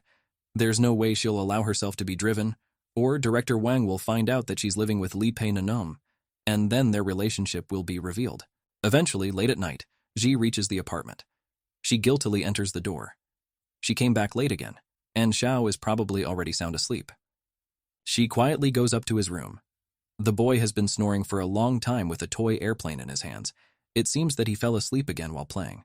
The woman sadly looks at her son's peaceful face and thinks that it must be Li Pei Nan was indeed right.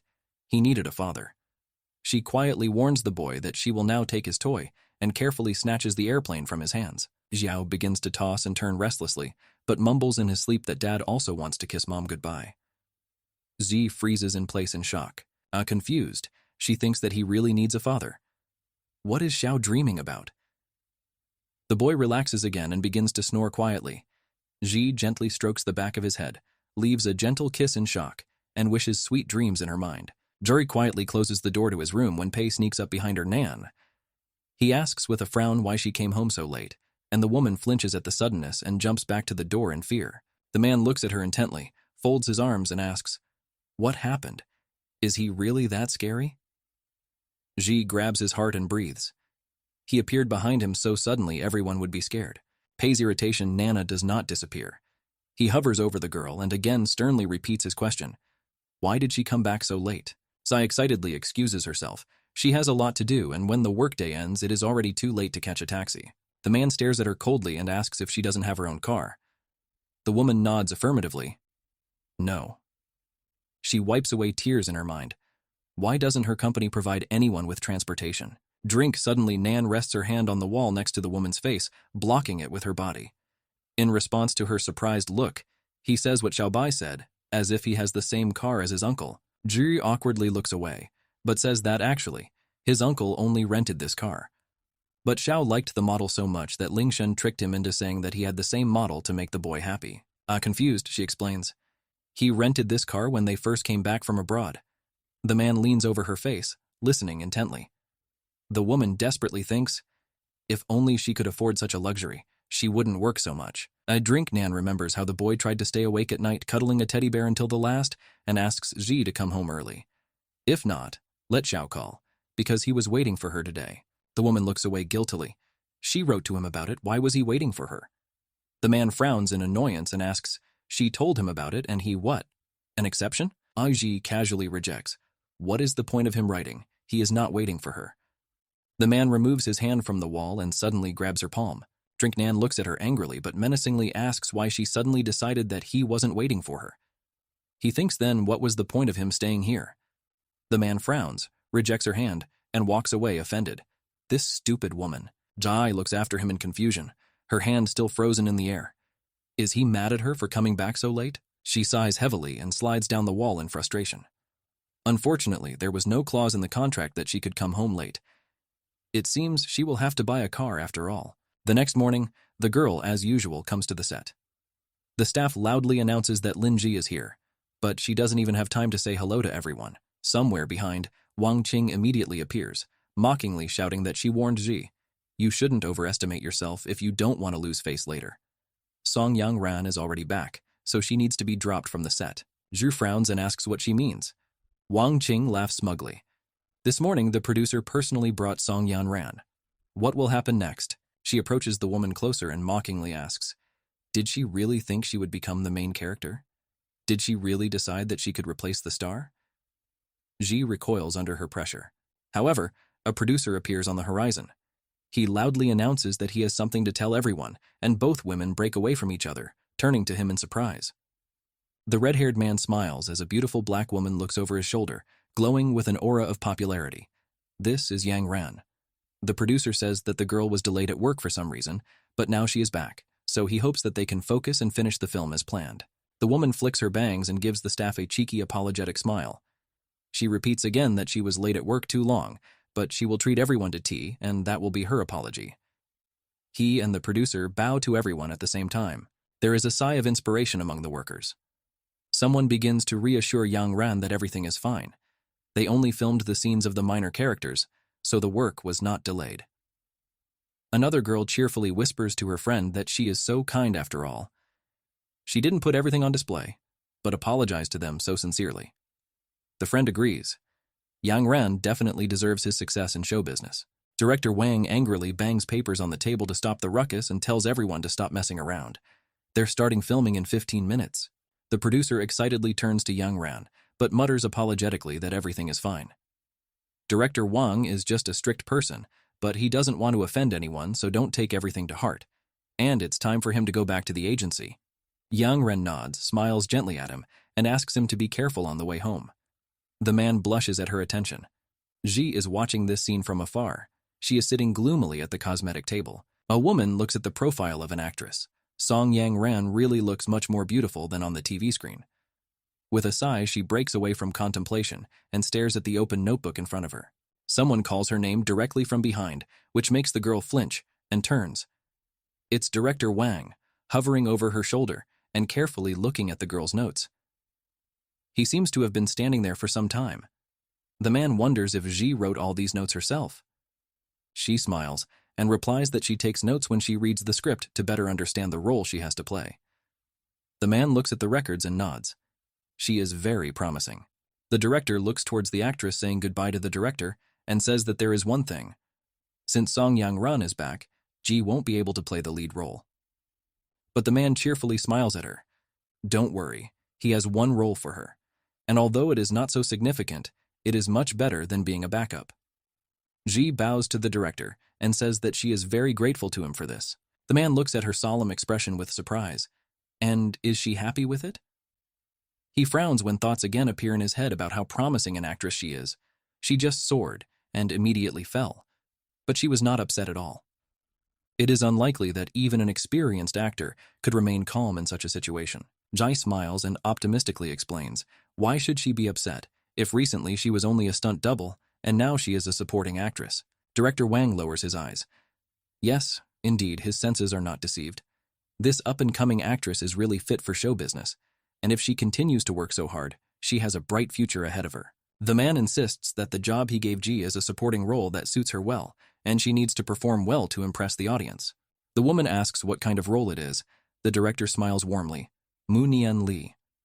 The girl's eyes light up with determination. Director Wang gives her a playful wink and tells her that he's giving her exactly 3 days to master the role, and hopes she'll do well for Mu Nian Li. Ji looks after him in confusion, as he good-naturedly waves her goodbye and leaves. The woman does not waste time. She returns to the table and carefully rereads her notes about the character. According to the plot of the film, Moonian Lee's entire family died in the battle, and although she is poor, she is very capricious because of the indulgence of the emperor. Moonian Lee fell in love with the hero at first sight and later became obsessed with him. But due to some mistake, she dies in a strange place. Ji frowns decisively, but reasons. She has only two scenarios here. If she performs poorly, the audience will hate her, but if she performs well, she will receive public recognition and attention. Drink. Meanwhile, Nan sits in her own studio. An assistant is hovering near him. She informs him that the procedure for buying a car is already ready and asks if he wants to get behind the wheel himself or if his personal driver should do it. The man does not even break away from his affairs and dispassionately commands to hand over the car to Lin Ji. The girl cannot hold back her shock and screams in surprise. The man frowns, raises a stern look at her and asks, "What is it? Are there any objections?" The assistant laughs nervously and excuses herself, saying that she will send her a car right away. She blushes and awkwardly rubs the back of her head. Girl C clenches her fist because of her emotions and thinks. She decided that Mr. Lee bought the car for the young master, but it turned out to be a gift for Ms. Lin Ji. Bitterness scratched her soul. Ms. Ling Ji is currently drowning in trouble, but should she report such a thing to him now? Drink. Nan folds her hands in exasperation and asks if the girl is going to leave. She flinches as she is snapped out of her thoughts. The assistant shyly looks away, but says that she would like to tell Mr. Lee something. In general, she heard that Ms. Lin Ji is currently having some difficulties. She angrily throws up her hands and shouts that the famous actress Yang Ran stole her opportunity to become the main character in nepotism. Her eyes light up with warlike fervor. What should they do in this case? The girl enthusiastically thinks that if Mr. Lee is going to give such an expensive gift to Ling Ji, he probably won't let anyone insult her. Pei's face Nana darkens. He looks down thoughtfully, but answers, "Nothing." The assistant freezes in confusion and does not hold back a disappointed sigh. Her answer is very different from what she expected. The girl confusedly asks if she should give something to the theater group, and after an objection, bows low to him and hurries to leave the office. She goes over the threshold and thinks sadly, if he is so cold to her, why give such an expensive gift? Well, what an unpredictable man. As the workday draws to a close, Gigi is about to leave when Yang Ran calls out to her on set and thanks her for filling in for her while she was busy. The woman is surprised but smiles. It's just her job, you shouldn't thank her for it. However, the actress does not back down. She comes closer and hugs Ji in a friendly way, saying that she's really lucky because director Wang likes her and only gave her the role because of that. Ji frowns intensely, but Yang Ran good-naturedly continues to give instructions. Let him keep working hard, and if there are any problems, don't hesitate to ask her for help. The girl politely nods to her. Suddenly, Yan Ran pulls Hua away by the elbow Xiao and immediately takes her away from the girl, who looks at them confusedly. He frowns and asks why the actress is suddenly so friendly to Ji. She's just an understudy. The girl smiles defiantly. Director Wang thinks so well of her that she simply had to congratulate her personally. The director mockingly counters that Ji is actually barely even a mediocre actress and doesn't even deserve to be her maid. Yang Ran laughs, but asks the man not to be so disgusting. If suddenly the reporters hear their conversation, they will think that they are disgusting their colleague. Some kind of surprised commotion can be heard near the playground.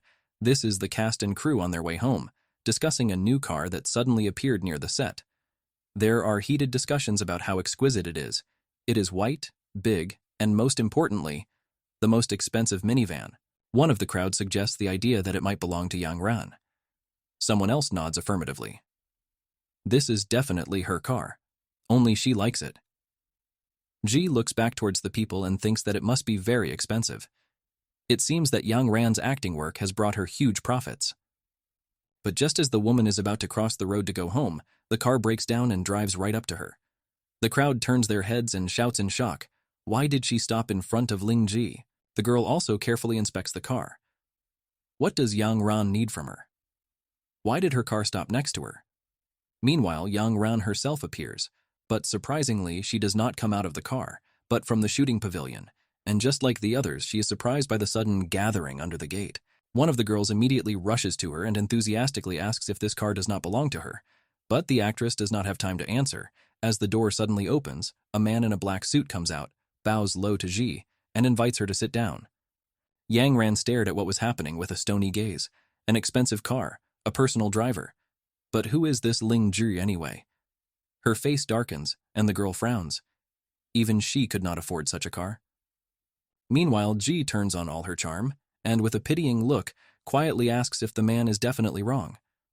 But the driver doesn't care and smiles mischievously.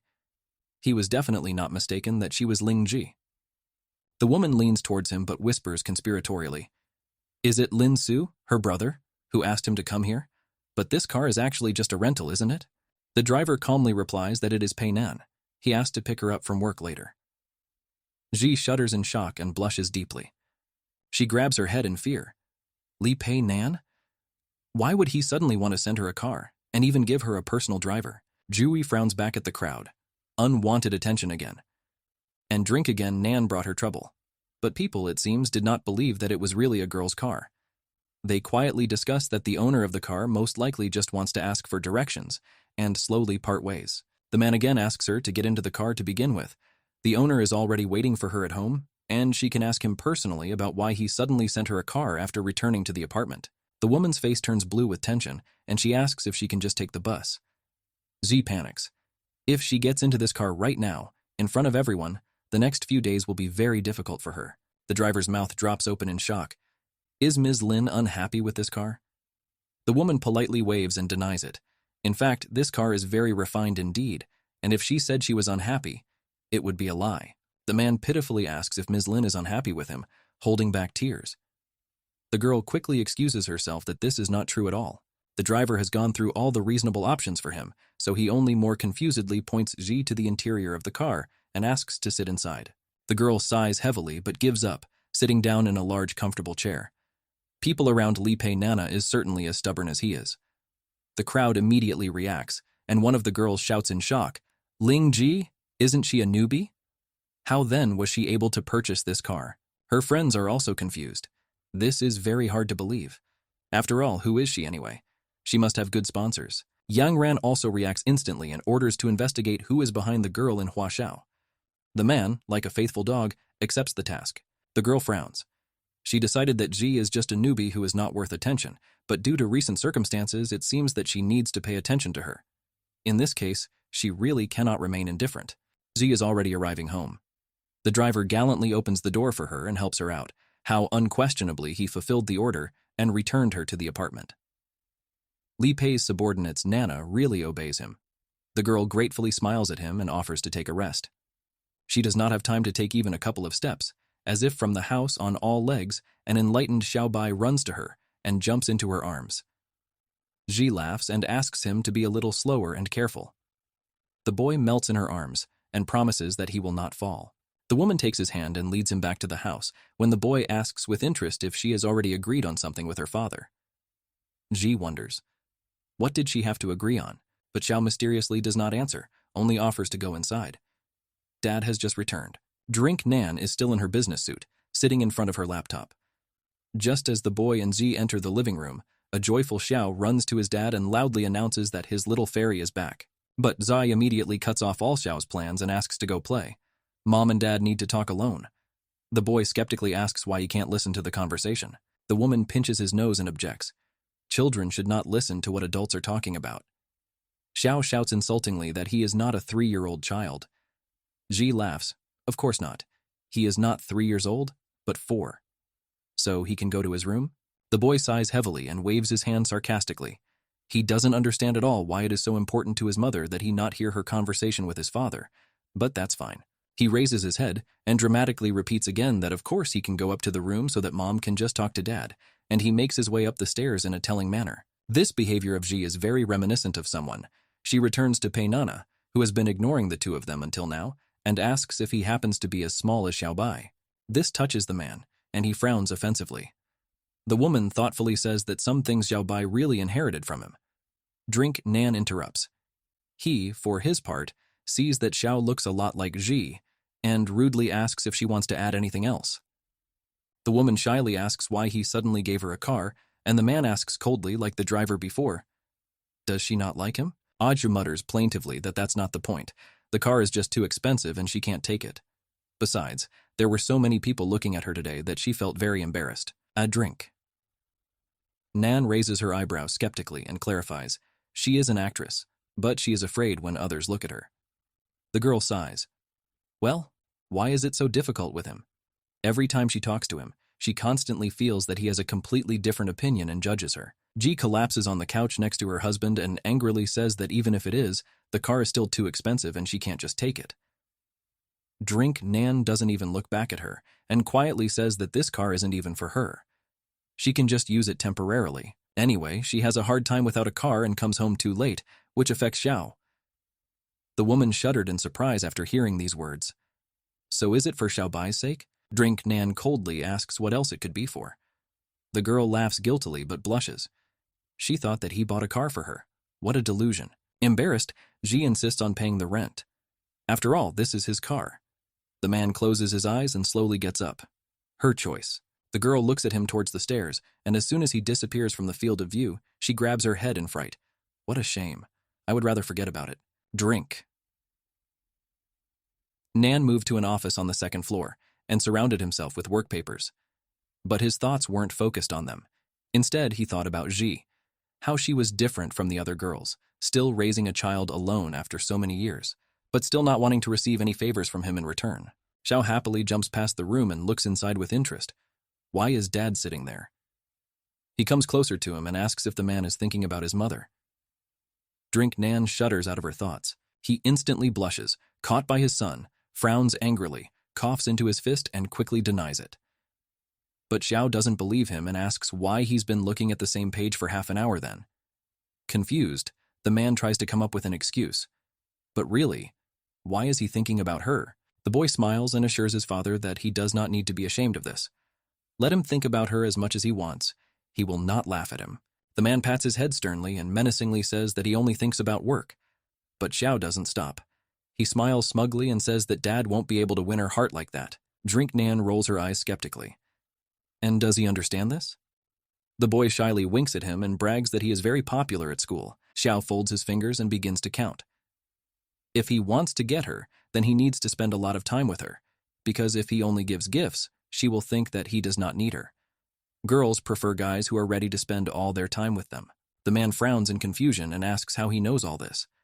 The boy mumbles that this is what his uncle taught him. He said that if you want to get a girl, you need to know about such things from a very young age. Nan bangs his fist aggressively on the table, and his face darkens with disappointment. Uncle? The last time Xiaobai was with his godfather, he seems to have a lot of them. The boy insists that he will help his father get his mother. But the man just gives him a cold look and says that there are things he shouldn't know about. First, she's his wife, so he doesn't need to pursue her. And secondly, he sent a car for his mother because he doesn't want the boy to stay up all night waiting for it. The man turns away and threatens that if Xiao overhears their conversation like this again, he will take all his toys. The boy shivers in fear, but blushes. He frowns and thinks that Dad is too self-confident, but he can't tell him that. He can only change his strategy. In any case, you need to calm down and not get upset ahead of time. This time, the girl is being driven to the set by a personal driver in a car. She waves at him confusedly and says that he does not have to wait for her here all the time. He can go, and she will call him after work. The man bows to her gratefully, but tells her that he is an exclusive driver and follows all of Mr. Lee's orders, and it's his working hours, so she shouldn't worry. The girl sighs heavily. Everything depends on him. At the site, Wang Qing calls her and asks where she suddenly got the car from, but the company did not give her anything. Ji laughs smugly. She is sponsored by a secret person. So what? Is she jealous of her? The actress is annoyed. Why should she be jealous of her? Ji walks by, and Wang Qing clenches her teeth menacingly and hisses that she would advise her not to be too arrogant, or she will lose a lot later. The girl frowns but does not answer. She pulls out a notebook with notes from her bag and sighs as she opens them. Ji knows that people like Wang Qing have come just to cause trouble, but only she can act in front of them. Yang Ran, meanwhile, is doing her makeup. Hua Xiao twirls next to her as usual and mutters in annoyance as he looks back at Ji, wondering what she's proud of anyway. Just gets someone's support, and is not even ashamed of it. The actress brushes her hair and asks the director what her background is. Confused, the man says that based on what he found, Ling Ji has no past. She studied abroad for 5 years and only recently returned to China. Perhaps she is not at all simple, if immediately after her return she found someone who would help her. Yang Ran coldly asks who is behind all of this then, and Hua Xiao guiltily says that he still hasn't found it, but asked everyone to come to her company to find out. Her is rehearsing the script when the agency manager Long Xiao approaches her and asks if it's her car parked outside. The woman makes an embarrassed excuse that her friend let her use it temporarily because she is worried she won't make it home on time. But the manager is not satisfied with this. He frowns and says that the girl has just entered the entertainment industry, and he does not want stupid rumors to start appearing about her. Jai nods guiltily. The man sighs and points her towards the girl, who is trembling awkwardly a few meters away. From now on, she is her assistant, which the company has provided for her. The girl introduces herself as An Hao, and cheerfully says that she will help her with everything. The man folds his arms menacingly and says that he's heard about the progress of the crew over the past few days and knows that director Wang gave Ji the role. He hopes she'll do well in the job. But whatever happens, she must first tell him and not make the decision herself. Ji agrees. This time she really made the decision on her own. The director waves at the end. The company has some business, so it's time for him to go. He turns to leave, but freezes and quietly warns Ji that she should remember that Song Yan Ran has always been someone who can help. But this time, director Wang made her feel ashamed, even though the news hadn't spread yet. And there are still many people inside the film crew who know about it. Oji thanks him for the reminder, and the man eventually leaves. And Hao says inspiredly that Long Xiao is very worried about her, and the girl smiles.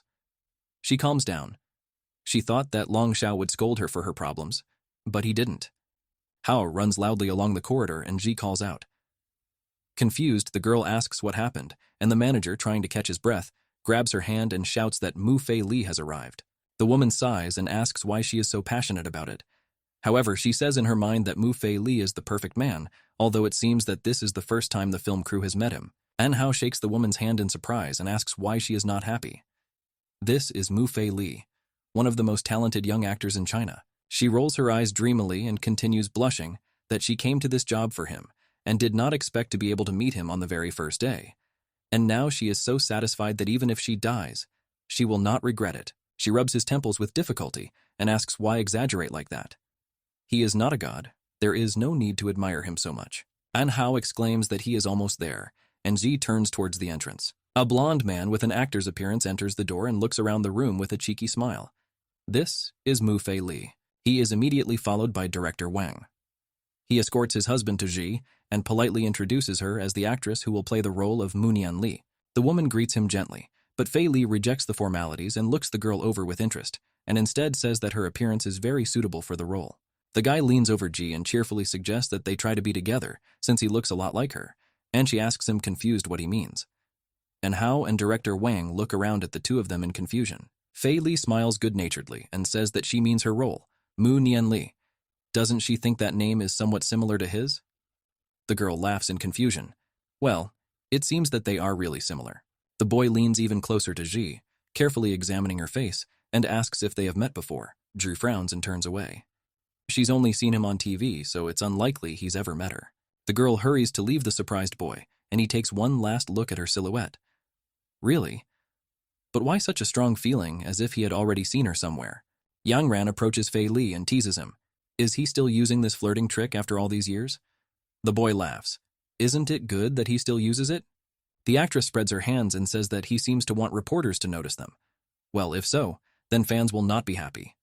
The guy ironically asks how this is even possible. They will only love him more and more. Yang Ran flirtatiously bites her lip and agrees with him. Of course, he plays well and he is handsome. It is clear that he will be loved. But Fei Li suddenly denies and says that she did wrong. The girl wonders what he is talking about, and the boy playfully replies that she made a mistake in her words. In fact, because he grew up handsome and with good acting skills, everyone likes him. He poses to flaunt his face, and Yang Ran laughs but says it's not her fault she didn't notice. Ji, to whom pieces of the conversation are flying, frowns in annoyance. Fei Li charmingly winks at the actress and flirts back. Looking at how beautiful she is growing, he just can't hold back. Yan Ren remembers. Sure enough, she recently returned from France and brought 2 things for him. She goes back to get them. Now is probably the best time to give them away. The guy follows her, continuing to be excited. Such a beautiful girl like her brought him gifts. It's such a pleasure. The actress laughs. Why brag? Isn't that enough for him? He mumbles dreamily. So it's not about the presents at all, is it? And Hao looks at them in shock and blushes. She freezes like a stone statue as the duo leaves the room, and Ji asks if she's okay. Instead of answering, the girl dramatically grabs her head and thinks, did she just get dizzy? Is Mu-Fei Li really that kind of person? Ji returns to the door the guy just came out of and says that she's fine with her head. It's just that Mu-Fei Li is the type to like that sort of thing. And Hao shuddered. It seems that she actually voiced her thoughts out loud. Tears of pain welled up in her eyes and she whined piteously. As fans know, Mu-Fei Li was a person who did not know lust from birth, a noble flower. So why did he become so arrogant? That's why the ideal image was shattered. Ji sighs and taps her shoulder sympathetically. Does she really want to know this? She needs to get used to this, because the road to the future is very long, and she may have many more disappointments like this. The woman leaves and calls the manager after her. She needs to apply makeup. But the girl stands as if dug in and looks down sullenly. She begins to shake and eventually she breaks down in hysterics. Anhao shakes her fist threateningly and shouts that it annoys her. She has decided that she will no longer be his fan. Ji jokingly asks, is it because of this? But the girl is not joking. She is even more rambunctious and says that this is so because she liked Mu-Fei Li's clean image and not his lustful style that was just now. Hao aggressively pounces on everything around her and sighs heavily.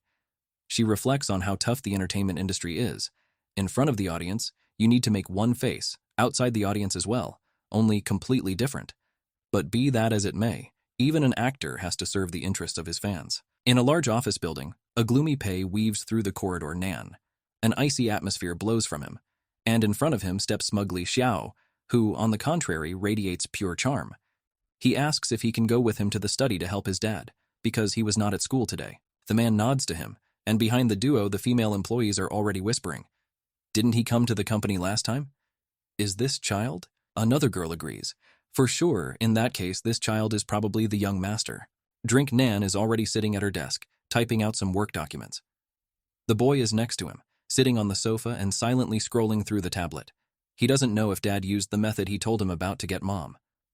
Suddenly, a news item catches his attention. It is a description of the same actor, Mu-Fei Li. He quickly runs his eyes over it and joyfully jumps to Dad to show the article. The man looks at the screen with indifference. Xiao shouts excitedly that this is great news, and the man coldly asks if he knows him. The boy shakes his head in frustration. No, but most likely Mom knows. He winks at his dad, and he instantly takes the tablet from him to take a closer look at the actor. Xiao leans across the table and cheerfully explains that it's a character in the foreground, in a movie starring Mom. And what is interesting, he has a very deep emotional relationship with his mother according to the script, and it is even written that she should pursue him. Pei's face Nana darkens again, and he sharply asks how the boy even knows all this information. Xiao brags that he watched his mother's script. The man rereads the article about the actor. And Ling Ji has to chase him? The boy is glowing with happiness when he says that he heard that there will be a lot of emotional scenes in the movie. And this man looks very handsome. He will definitely win a lot of women's hearts. She slyly asks what Dad is going to do if Mu-Fei Li and Mom are going to star in such an emotional movie together. The man thinks for a second, looking at the paparazzi photo. What? He is beautiful? But his face is white, like a ghost. The boy, turning on the face of an angel, shakes his jacket and tricks his dad into something unprecedented, to come to his mother's work and find this man. Zhi, meanwhile, goes into the dressing room. She doesn't have time to open the door when powder flies under her feet. It's Wang Qing. She screams hysterically at the stylist, waving her arms and asks how she dared to wipe her face. If her face turns horrible, who will be to blame? The girl fearfully spins next to her but apologizes. Wang Qing jumps up from her chair and aggressively demands that her stylist be changed immediately. From now on, makeup will be done only on her terms. She slams the door menacingly behind her as Ji slowly sits down at the makeup table, glancing at her. As soon as the woman disappears out the door, the girl who did her makeup puts her hands together pleadingly and apologizes to Ji for the long wait with tears in her eyes. Ji turns to her in surprise. She has already laid out in front of her the notes from the script that she was going to read, so with a calm smile she says that everything is fine. She has plenty of time. The stylist exhales soothingly. If such a gentle girl like her says that, then it's great. The girl squints at the door and mumbles annoyed that Wang Qing has a secondary role, but she demands more from herself than the main character. Whether it's cosmetics or clothes, everything has to be perfect. Even the female lead doesn't need that much attention. She finishes combing Ji's hair for the shoot and sheepishly asks if she thinks her behavior is correct. The girl is significantly silent in response. Ji and Mu-Fei Li are already in full costume, in traditional Chinese clothes, listening attentively to a brief description of the scene. They are now filming the moment of their first meeting, when the emperor saved Nian Li. Director Wang gives the final instructions. Mu Nian Li must have feelings for Di Xuan in the future, so Ling Zhi must remember these emotions well. The girl nods confidently. She understood everything. The director puts on his headphones and waves to the staff. Great. Time to start recording the first scene of Chapter 23. The man gently grabs Ji's waist with his palm as she leans over as if falling. Her skirt flutters beautifully in the wind, but the girl opens her mouth in fright and starts to grab Fei Li's collar. He asks if she's okay, and Ji flinches, looking pitifully into his eyes. The director jumps out of his seat and yells for them to start again. Ling Ji needs to control his emotions better. She nods guiltily and agrees to try again. But the next takes are not successful. Lin Ji's face constantly expresses the same emotion of strange sadness, fear, and even anger as she looks at her savior. The situation only looks more awkward, instead of romantic. Eventually, after several unsuccessful scenes, Director Wang pulls off his headphones in frustration and sullenly asks if the girl has ever been in love. She blushes in confusion. Ji returns to the starting position in the scene, next to Fei Li when Principal Wang scolds her about how to express her feelings when meeting the person she loves. Just look at yourself. There is no love in her actions at all. The man continues to mumble unhappily. He wants to tell the audience about a heart that sprouts love. She should be like spring. In other words, she should act like she's shocked to be one. He sighs and sits back down in his chair. Well, they'll take a break for now. He frowns and says that they will continue in the afternoon, and she should try to recover her emotions during this time. You can try another way. Let her imagine the person she likes in Mu Fei Li's place. She must show love at first sight. The girl confusedly agrees. She looks away and thinks that Mu Fei Li is far from someone she could fall in love with at first sight. It seems difficult. Wang Qing, meanwhile, is watching the scene again, her lips stretching into a cheeky smile. The actress thinks, here's to you. Did she want to get the role? I thought she was talented, but now she will be scolded a lot. An upset Ji tries to support Mu Fei Li by telling her that she shouldn't be so careful. It's okay. He just won't look so attractive in the next scenes. He mutters thoughtfully that he thinks his handsome face is supposed to help her show affection. It's not that hard, is it? The girl frowns in annoyance but turns around. She leaves angrily but thinks that this guy has no shame at all. She won't be able to do anything because of him. The man laughs smugly but asks if he is wrong. He knows women and everyone in the world likes his looks. But when he opens his eyes, he notices that Ji is already running away from him. Surprised, he rushes after her and asks where she went. He hasn't finished talking yet. But the girl does not even look back at him, and he freezes depressed. But Yang Ran immediately appears in front of the man's confused face. She smiles sweetly at him and says that the director told her that they will be together in the second scene. The girl leans closer to him and asks if he is free, but the man continues to call Ji in confusion. It seems that he is not used to being abandoned like this. In the end, he turns his attention to Yang Ran and gently nods to her. It's time to go. Zhi has already changed and is heading to the van to take a break there.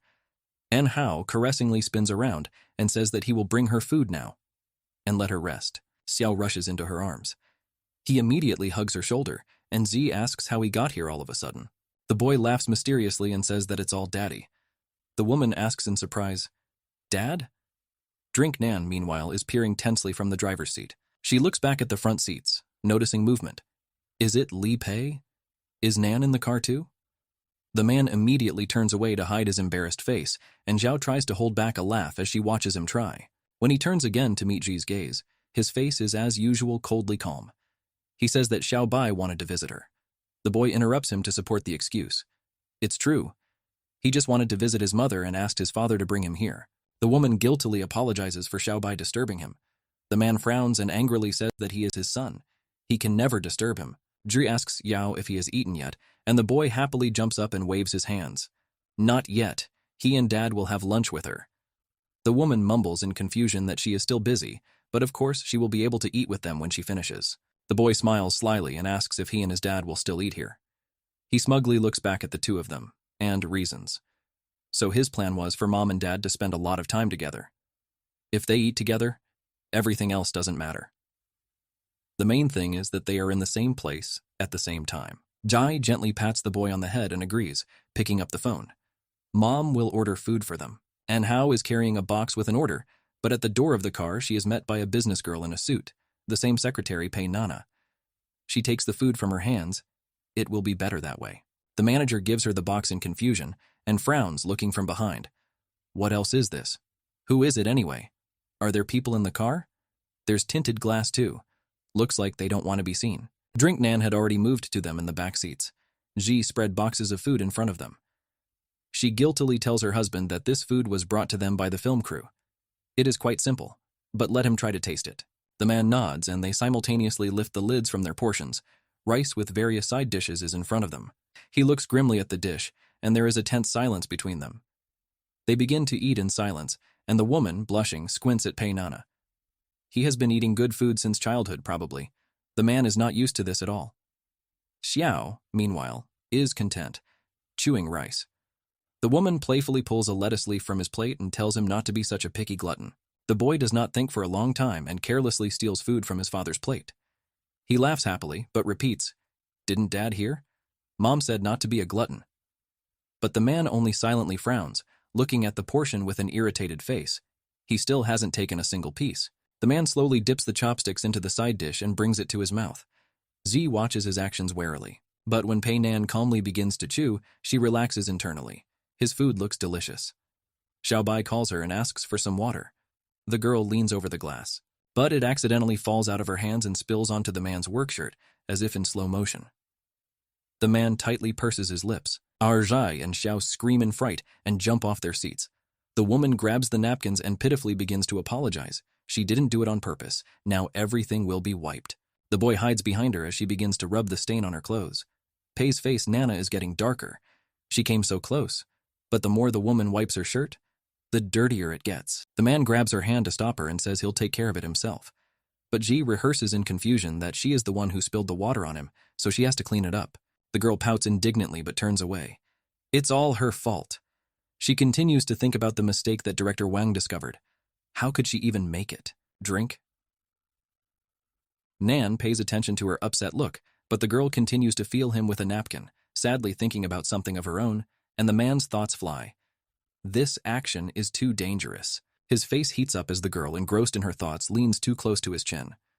The man screams, "Enough!" The girl doesn't even pay attention to his objections and mutters under her breath that he's still too dirty as she pulls the tissues out of the pack. Drink Nan examines her from head to toe. She looks incredible, but is confused and thinks, does this woman even understand what she is doing? Ji turns back to continue wiping the water off him, but instantly blushes and exclaims when she sees his pants. The water slowly runs down to his thighs, starting to stain his pants as well. The woman freezes in confusion with a napkin and laughs awkwardly. This place is somehow too uncomfortable. Drink Nan, noticing the girl's short embarrassment, hurries to turn the situation to her advantage, so she grabs her hand and pulls her to him. Jiri almost falls into his arms from the suddenness and finds herself right in front of his face, blushing. The man smugly whispers to her. What? Did she want to run away after dousing him with water? The girl mumbles an apology. She didn't mean it. Drink Nan replies that her apology wasn't very sincere, and the woman flares up even more when she mentions her son, and pulls away. What is he doing? Xiaobai right here. The man frowns. When the time comes, she should better teach the boy to take responsibility for his mistakes. The woman freezes in shock. What is the matter with him anyway? Maybe he didn't take his medicine today, or maybe the soy sauce rice gave him brain problems. She looks back at her son and calls him. Good thing her savior is here. Now she can at least use Zhao as an excuse. The boy childishly covers his eyes with his hands and shouts that he is not spying. Let them continue. Drink Nan smiles defiantly and asks the woman if she wants to continue wiping his suit. It seems that her savior did not help her. Jai shuddered and blushed again. She throws a napkin at the smug man and yells at him to deal with it himself. He smiles mischievously. Now the advantage is on his side, and asks why she doesn't want to wipe him. The woman spins in confusion, looking for an excuse. How can she do it in such circumstances? And if she accidentally touches that place? Ji grunts excitedly for him to wipe everything himself and shoves the napkins into his hands again. But the man does not give up. He suddenly grabs Ji by the brush again to make her stay in place. She looks confusedly at Pei's hand that is being held tightly. Nan, It was all a waste of time. She never thought that he would trap her so quickly. A drink Nan casts a meaningful look at Xiao. He catches it and nods, as if he had been waiting for a sign all this time. The boy immediately opens the door, jumps out of the car, and closes it back, smiling slyly. He yells at the end that he's going to find Song-chi to play and let them continue their conversation. The man smiles imperiously as he pulls Ji closer to him and asks if she can continue wiping him now. The woman turns away in fear but blushes. Now no one will help her. She sighs heavily but frowns. Well, she knew from the beginning that something was going to go wrong. He doesn't want to wipe himself, but he asks her, "Something is definitely wrong here." In the end, Z huffs in exasperation and grunts his agreement. Oizu kneels in front of him and with a trembling hand reaches for his jacket. She has to be very careful and gentle not to touch that place. Drink Nan observes her firmness. This woman. She gets up and says plaintively that she's finished, but suddenly she kicks on her heels and flies right at the man. Zai exclaims in surprise and tries to grab onto something to stop herself from falling. Instead, she puts her hands under her, which so accurately, with all her strength, land on Pei Nanu in the groin. The man stumbles, trying to hold back his scream. The woman hurries to remove her hands and asks in fear if the man is not hurt. He clenches his teeth menacingly and trembles violently. Instead of answering, he grabs Ji's hands and pulls her over him, putting her on his lap. He frowns but angrily shouts that she threw water on him on purpose. The girl blushes from the sudden accusations and begins to deny everything in embarrassment. Drink Nan leans closer to her face and mockingly asks, "Really?" That is, she claims that she did not specifically pour water on him? The girl purses her lips indignantly. Of course not. The man continues to abuse her and continues to question her. Did she do this to clean his clothes now? And specifically fell on him? Ji exasperatedly shouts, blushing even more. No! Instead, he playfully leans in, looking her straight in the eye, and says that he thinks she did it all for a purpose. Confused, Ji asks what he's even talking about. She looks at the man who is gently looking into her eyes and realizes with a trembling heart. Looking in like this. Li Pei looking into Nana's eyes, she realizes that there will be no such girl who could ever stand up to him. The man gently touches her hair and Ji raises her eyebrows in surprise. With a slight smile, he suddenly pulls her even closer, but gently, barely touches her lips with his lips. The girl does not have time to react, only mumbles in shock in the kiss and grabs the collar of his jacket. Drink Nan lies down, leaning against the car window, and pulls the girl behind her to hold her tighter. They kiss inside a car on set for a few seconds when the man finally lets Ji go. She moves away from his face, blushing when Pei Nan looks at her with satisfaction, but says that it was in lieu of an apology, and he really enjoyed it. The girl doesn't have time to come to her senses when they start calling her. It's Anhao shouting that Ji is already looking for director Wang to continue filming. She jumps off her husband's lap and tells him that it's time to go to the film crew. Let him take Xiaobai home. Ji quickly exits the car as the man smugly looks after her. He runs a finger over his lips to remind him of the kiss he just had and smiles. Her lips are beautiful. Cat ears on the hood of the hoodie peek out from the open car door. It's Xiaobai checking to see if it's safe for him to go inside. Shrink. Nan mockingly asks if he was going to spy on them, and the boy grabs the tablet and pretends to read something on it with interest, muttering in confusion that he wasn't watching at all. He was playing games. Ai-jai walks to the set when she is chased by a worried Anhao, wondering why her cheeks are so red. The girl waves it off and quickly excuses herself that it is because of the broken air conditioner in the car. She was very stuffy. Confused, the manager turns back to the car, which has only recently attracted a lot of attention because of its expensive make. Isn't it top of the line? How could the air conditioner break so easily? Fei Li and Ji are back on the set, in full outfits, filming their mutual rescue scene. Everything is going well. The girl, blushing, leans closer to him and whispers the character's name. She looks into his pupils lovingly, as she did with Pei a few minutes ago. Nano. Director Wang is finally satisfied. He ends the take, praises them for a good job, and asks them to continue in the same spirit. That's all for today. Ji smiles gratefully at him. But her mood immediately spoils Fei Li. He tries to compliment her, but ends up just winking and asking if it wasn't because of his handsome face that she got the game. Jai rolls her eyes in exasperation and turns away from him, thanking him with crude sarcasm for using the magic of her face to charm people. The man frowns in confusion. Why does her intonation seem like she thinks otherwise? The woman turns to him, but says with a sneer that he has finally figured it out. Maybe his brain can still be cured after all. Fei Li jumps away from the girl in shock and screams indignantly that Lin Ji is too mean. He sacrificed his face so they could finish this scene, and she is so ungrateful to him. The woman smiles brightly and says that she is not at all interested in his good looks and leaves the site. Fei Li looks at her back sadly. He will never win when he fights with Ling Ji. He runs after her, but confusedly mutters that he won't behave like that again. But just in the scenes where he was shooting in the middle of the desert, the food was just terrible. Perhaps Ji wants to have dinner with him if she is free in the evening. The girl casually continues to go and immediately refuses. She is busy in the evening. But the actor continues to cheerfully insist. Does she have plans with Xiaobai? Then let him take him with him. He has not seen him for a long time. Ji frowns. Not with him. Fei Li capriciously asks, does Lin Ji mean that she had another man while he was not around? The girl freezes, her cheeks immediately starting to turn red at the memory of Pei's gaze. Nanu, before the kiss. But Fei Li pulls her out of her thoughts.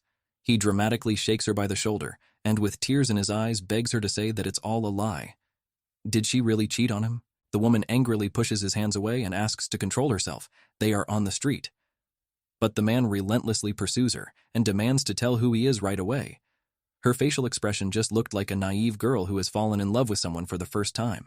Jai blushes at these words and mutters that this is not true. She only has Xiaobai. Fei Li shouts that as the best veteran on the battlefield of love, he can tell with precision that the girl has just been thinking about another man. However, the woman nonchalantly waves it off. Xiaobai is also a man. But Fei Li doesn't care and continues to run after her. Don't let him use Xiao to distract him. And Ling Ji shouldn't forget his promise. If she's ready for a relationship, then he should be the first candidate for it. Jarge turns sharply to him and shouts angrily that he should be quieter about such things. If the reporters hear these words, she will immediately be criticized by Fei Li's fans. The man freezes and looks sadly at her evil face. Suddenly he is called. Yang Ran appears on the horizon and excitedly asks if he is free in the evening. She explains that she invited Director Wang to have lunch together. Doesn't he want to join them? Fei Li smiles charmingly and agrees. He can't wait to get out of here. But in his mind he resents why these women always distract him so untimely. Yang Ran also calls out to Ji, who is already hurrying to the exit, and asks if she is going with them. But the girl waves her hand kindly and refuses. She has business at home, but let them have a good time. Inwardly, she was glad that someone had finally distracted Fei Li. The man explodes in exasperation. Does she not want to go with them? He frowns dejectedly. This was not in his plans. He tried to hold her back, but nothing worked. Jai waves the phone and excuses herself that she has to answer the call urgently and leaves. Fei Li angrily rushes after her to stop her, but Yang Ran stands in his way. She nonchalantly says that she thinks Ji is indeed very busy right now, but they should go now. Director Wang is waiting. The man looks at her annoyed and sighs heavily. He looks towards the door for the last time and angrily thinks that he is no longer a 3-year-old child, and realizes that no one has called Ji. But next time she will definitely not run away from the answer. He will find out about everything. Jiri appears in the living room of the apartment as quickly as he can, but it is already late in the evening. She guiltily opens the door to Xiaobai's room again to check if he is already asleep. Pei is sitting on the bed next to the boy Nan, and reads him a bedtime story to put him to sleep. They raise their heads to the door in surprise when they hear that the woman has already returned. Xiao immediately gets up and rushes into her mother's arms. She pats his head gently and says that he should wear slippers. The floor is too cold. The boy sadly says that he missed her very much and hugs a soft bear toy. The woman picks him up in her arms and puts him back in bed. But now they meet during the day too, don't they? Siu says matter-of-factly that it is just like the saying, a day of separation from a loved one is equal to 3 years. So, if they were apart for half a day, that means 1.5 years. That's why he missed her so much. Adzir laughs and asks where he learned that from. The boy squints at Pei Nana, who listens intently to his words again, happily says that it's all uncle. He once said that communicating with a girl is a whole art, and he should learn it as early as possible. He turns to Dad and winks conspiratorially. Doesn't Mom react happily to that? The man grimly turns away under his mocking gaze. Zals explains to the boy that although the uncle has experience, reality is actually cruel, and if he knew how to put his art into practice, he would already have a girlfriend. That is why his theory should not be trusted. Xiao waves it off but says she shouldn't worry. He will surpass his uncle. After all, many girls at his school made reservations to start dating him, and Drink Nan frowns in shock. Dating him? The girl looks around at them both in confusion. It seems that the situation reminds her of something.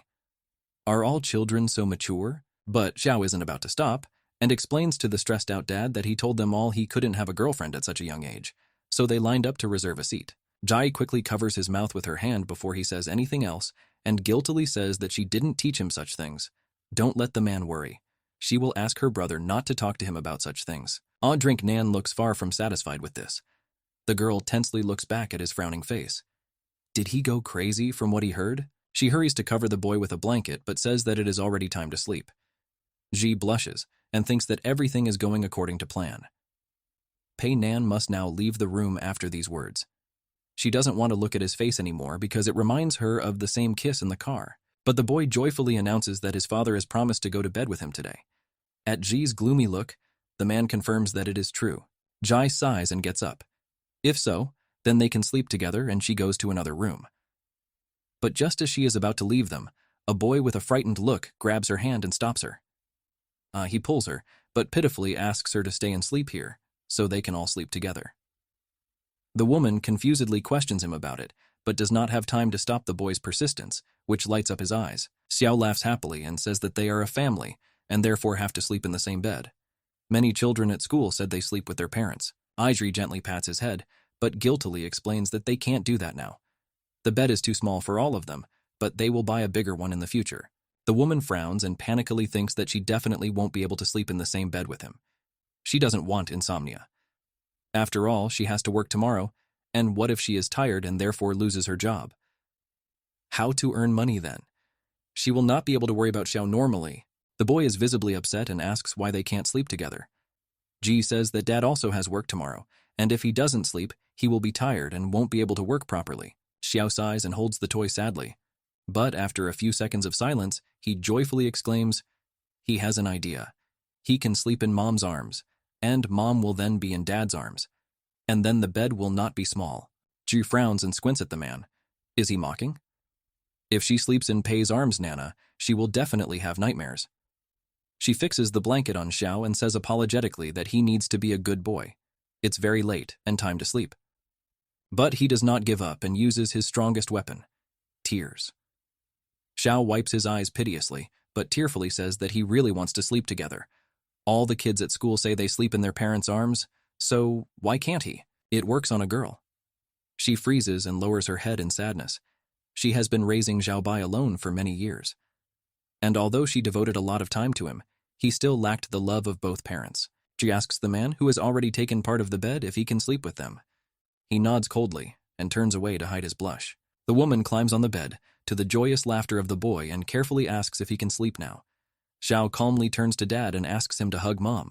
Z shivers and blushes. She says menacingly that adults do not like hugging when they sleep, and closes her eyes.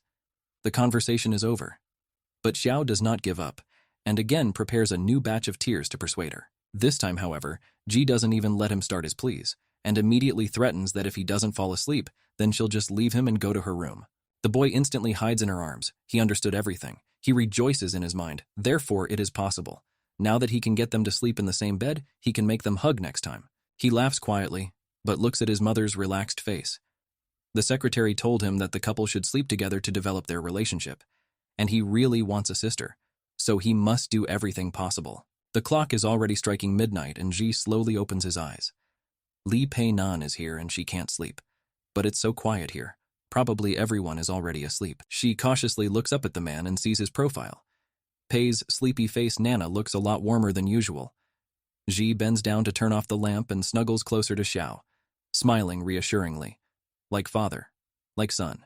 After some time, Pei slowly opens his eyes, Nan, making sure everyone fell asleep. He stares at the ceiling and thinks that even though he always liked to stay away from everyone, now for the first time he hopes that they can be closer to him. In the morning, Ji opens her eyes and sleepily asks Xiao not to hold her so tightly. But the boy yawns somewhere on the side and mutters that it's not him. The girl shakes her head in confusion.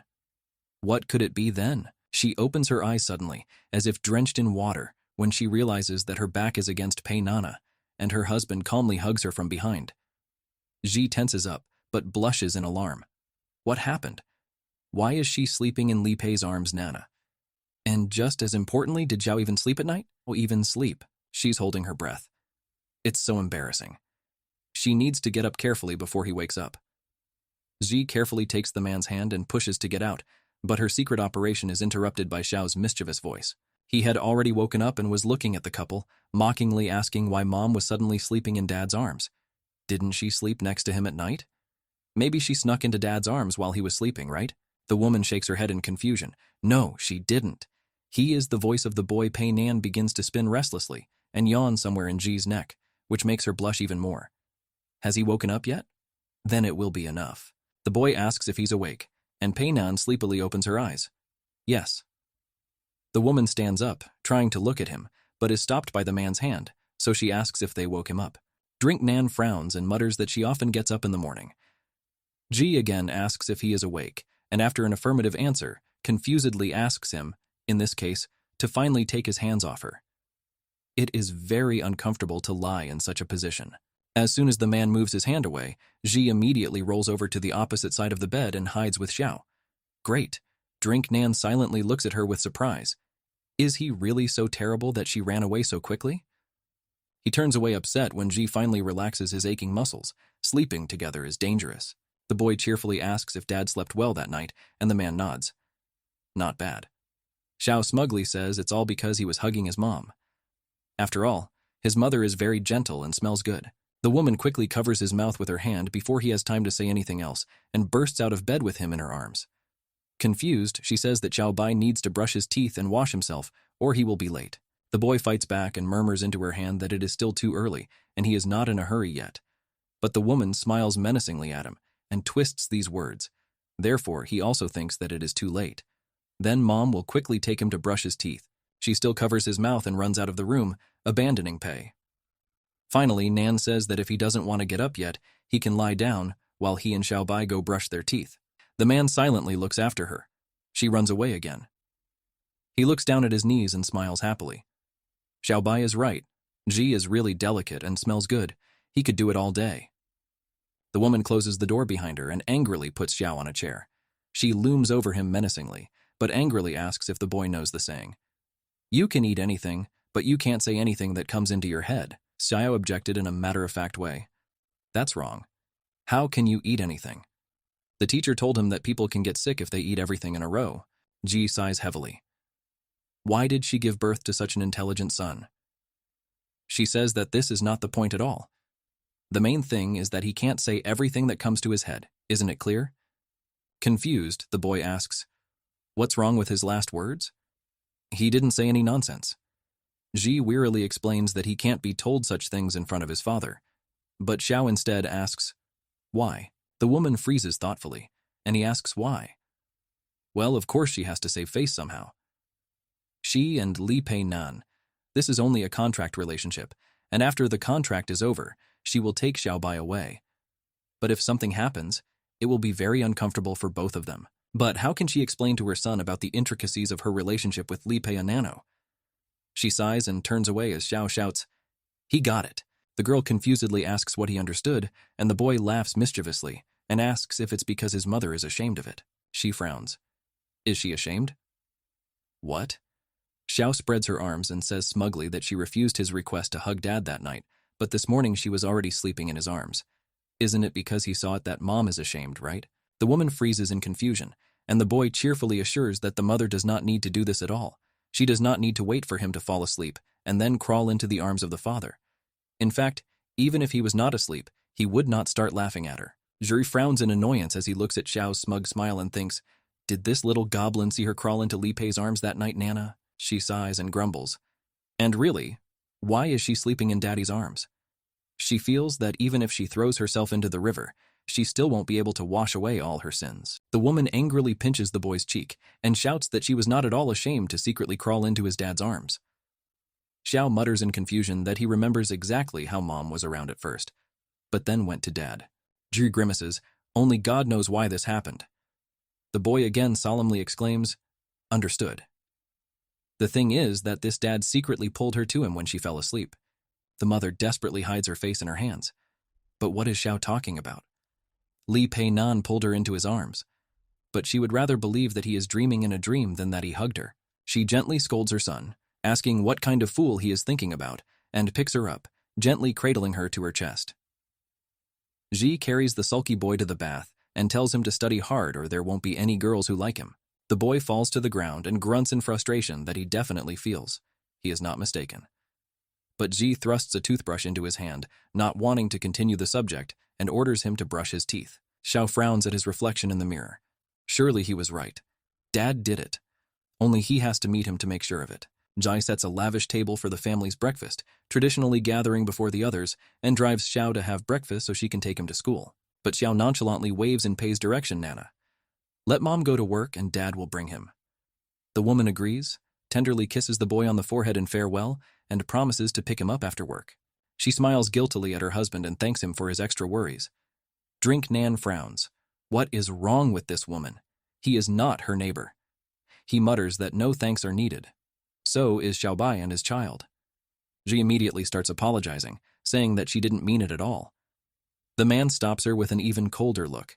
No need to apologize for that. The girl freezes with obvious irritation on her face.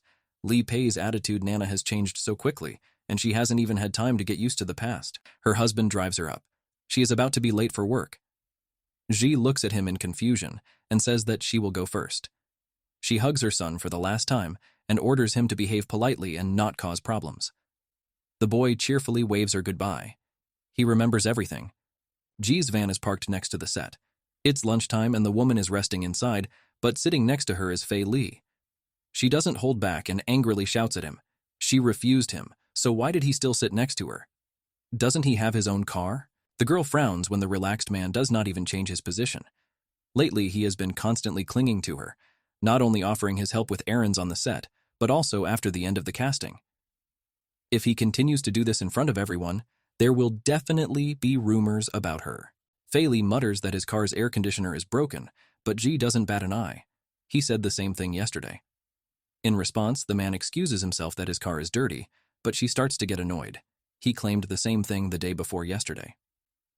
After all, he says that his car is being serviced, and Ji angrily shouts, "Is he completely blind?" His car is standing there on the side. But Fei Li finds a way out again. Hasn't she heard that blind people also have personal choices? The girl rolls her eyes. What a shame. She had never met anyone more daring. The man says offended that they are from the same film crew, but for some reason she lets the others hitchhike and takes out a lunchbox as a way to appease the girl. He lays out the food and smugly adds that today he specially asked his assistant to go straight to Deshenlu to buy food.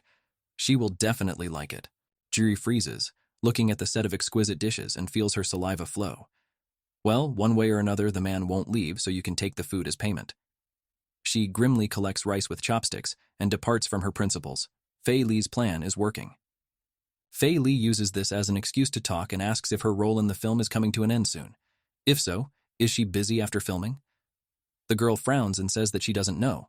She needs to talk to her manager after filming, and then it will be known whether she is free or not. The man leans towards her and mysteriously whispers that he has something to tell her. But in response, she is completely ignored. Ji enthusiastically tries all the dishes in front of her and loudly clucks. Fei Li calls out to her in annoyance. He's talking to her. Why isn't she answering? If he doesn't answer, he won't tell anything. The girl frowns and rudely mutters that she won't answer in that case. Maybe that way he will finally shut up. The man dramatically pulls away from her and asks bitterly why she treats him like this. He, in general, respects her, especially since she is the first person with whom he wants to share this. Juri clenches her teeth in annoyance and replies, "Then please let him shut his mouth and stop interrupting her dinner." Fei Li smiles.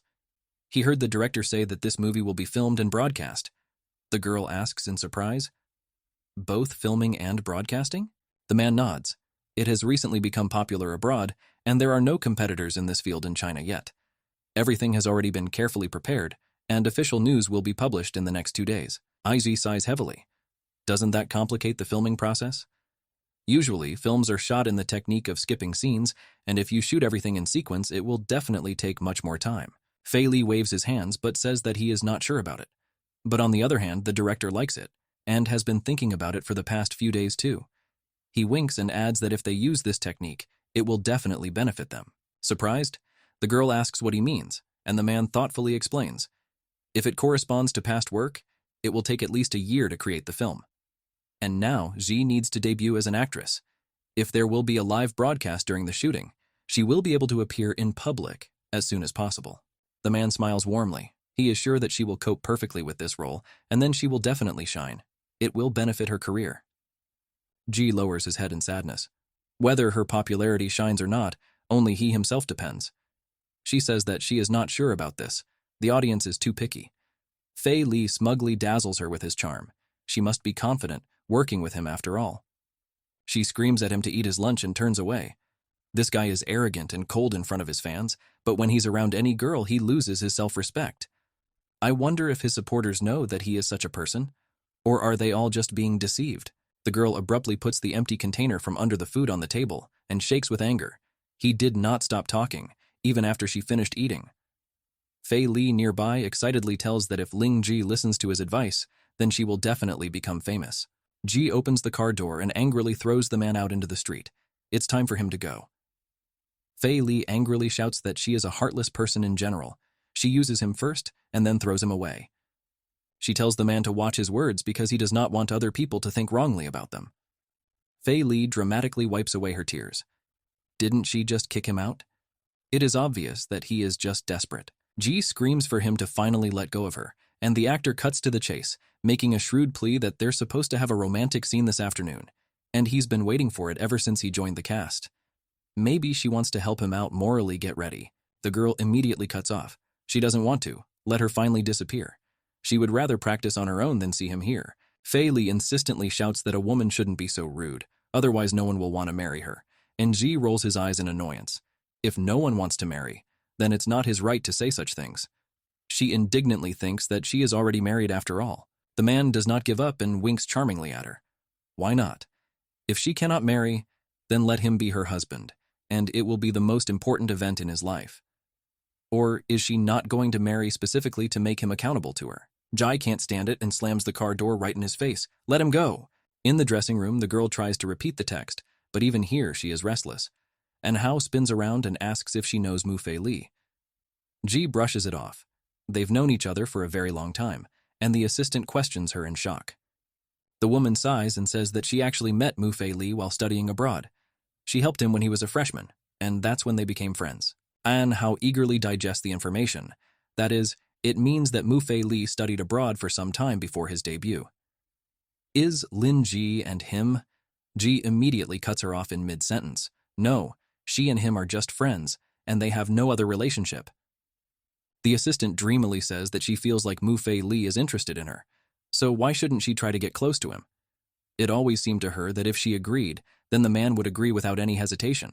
This topic could become very hot in the near future. Zhu grimaces. No, they definitely can't. She glares at the manager. Isn't she a fan of Mu Fei Li? As a fangirl, she wishes her idol had a girlfriend? An Hao smiles sinisterly, but says that if they are close to him, they might develop feelings for each other. If they want to know, then it is worth trying. Now she is her assistant, and of course, she must somehow raise her status. Adri laughs mischievously. And then she'll be so grateful that she'll raise her salary, won't she? The girl does not understand the joke and gets fired up. Really? Does she want to raise her salary? She really likes one bag and is waiting for her paycheck to buy it. By the way, she also wanted to buy more clothes and lipstick. And Hao shouts that she urgently needs to check if there is enough money on the card and grabs the phone. Ji exhales. She was finally able to distract her. Although the assistant is really a very kind, honest, and sweet girl, she brings a lot of worries. Ji and Fei Li in images, shooting a scene on a romantic bridge over a lake. The heroine coldly tells her husband that if he has no feelings for her, there is no point in marrying him. She frowns and rudely adds that she said everything she had to. Now it's time for her to go. But besides, couldn't he take back what she had given him earlier? And also let him return this amulet that he wears on his belt. The man looks down at the green talisman and recoils in shock. What? The girl laughs sadly and says that she once thought he loved her and would propose to her. But now, time has passed. They are not married, and she needs to deal with her own problems. The money situation is not very good. So, could he not be more generous and return all those things? Fei Li's character angrily shouts in the woman's face, "What kind of person is she anyway? Does he even want to get it back?" The heroine, in response, calmly endures this, calmly smiles, and says that she is Mu Nian Li, the princess of the dynasty. The man looks at her with disgust. tears off the talisman and throws it to the girl. He accepts her request and tells his people to return all those things to her. He turns to leave and gives her one last angry look. The heroine looks at her husband and dramatically looks at the green amulet in her palm. Her mask eventually cracks. Tears roll down her eyes. She purses her lips and tragically presses the last reminder of her husband to her heart. The camera captures her in a direct shot. Tears roll down her cheeks, and a voiceover quietly announces the girl's thoughts. Maybe he doesn't even remember anymore. But this amulet is all she gave him. "Taken," shouts director Wang, and jumps from his seat to congratulate the girl with inspiration. He applauds her and says it was a great job. She has finished all her scenes for today, and now it's time to take a break. The girl bows low to the joyful man and thanks him. She returns in stage costume to the dressing room to change. When Fei Li, who is running behind, calls out to her, he smiles cheerfully at her and says that he almost didn't change his line to something like, "marry you," at all. Jai turns away from him in annoyance, but mutters that he is completely clumsy. Even if he changed the line, she would still refuse. The man continues to pursue her, but mockingly asks why she didn't agree. Wasn't she the one who said she would love him for the rest of her life? In the dressing room, Wang Qing clenches her fist in exasperation, but angrily whispers to Yang Ran that Ling Ji, a woman who looks like an old fox, is always hanging around Mu Fei Li. Can't she see? It seems as if they are very close. Aren't they afraid of what others will say behind their backs? The actress continues to speak. Some people who do not know her may even decide that she is playing the main role. Yang Ran frowned at these words. Wang Qing changes her voice and says that Yang Ran's sister should teach her a lesson. You can't give such people a chance. She leans into her ear and whispers evilly that Ji relies on the same beauty as her and attracts everyone in the movie studio. Previously, she was with director Wang, but now it was Mu Fei Li's turn. If this situation continues, then she will begin to think that she is important to the other. But Yang Ran does not fall for this slander. She raises her head but calmly says that it is in Ji. It's just that there were a lot of scenes with him. That's why she's so close to him. Let him wait a little until the scenes come to an end. Nothing will happen. Wang Qing does not expect such an answer. She looks at the girl in confusion and tries to convince her. Does Yang Ran's sister have to put up with her like this until all the scenes are finished? She wonders irritably. Why is Song Yan Ran so stubborn? Why just can't help to expose this hideous Ling Ji? Yang Ran sighs heavily, gets up and says angrily, she and Z have never caused trouble against each other, so why should she put up? If she doesn't like her, then let her figure it out herself. And he doesn't even think that he can use others like this to achieve his goals. Wang Qing recoils in shock from the girl, with a frightened expression on her face, and the actress continues. Moreover, she heard that Z was the first choice for the role of Wang Qing, and the director is very pleased with her. Therefore, she had better take the time to study the script better. She smiles at her, but adds with a sneer that otherwise Wang Qing should be afraid that she can easily be replaced by other people. Yang Ran leaves, leaving the actress behind with a shocked face, but mockingly thinks, has Wang Qing really decided that she is stupid? Use her to deal with Lin Ji. She thinks too simply. Wang Qing clenches his teeth angrily. It seems that this woman is just as difficult to deal with as Ling Ji. Behind Yang Ran, on the way to the dressing room, her assistant appears, and in surprise asks if she is specifically provoking Wang Qing into action. The actress mischievously smiles at him. Why should she deliberately provoke her?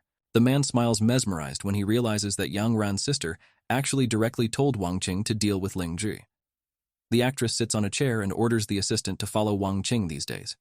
He nods and goes to carry out the order. As the door closes, Yang Ran smiles sinisterly. She's not going to be as stupid as Wang Qing. Ling Ji is really doing well now. She wants to rely on her ability to get the director and Mu Fei Li to support her. She wouldn't be able to do that. The girl's face darkens.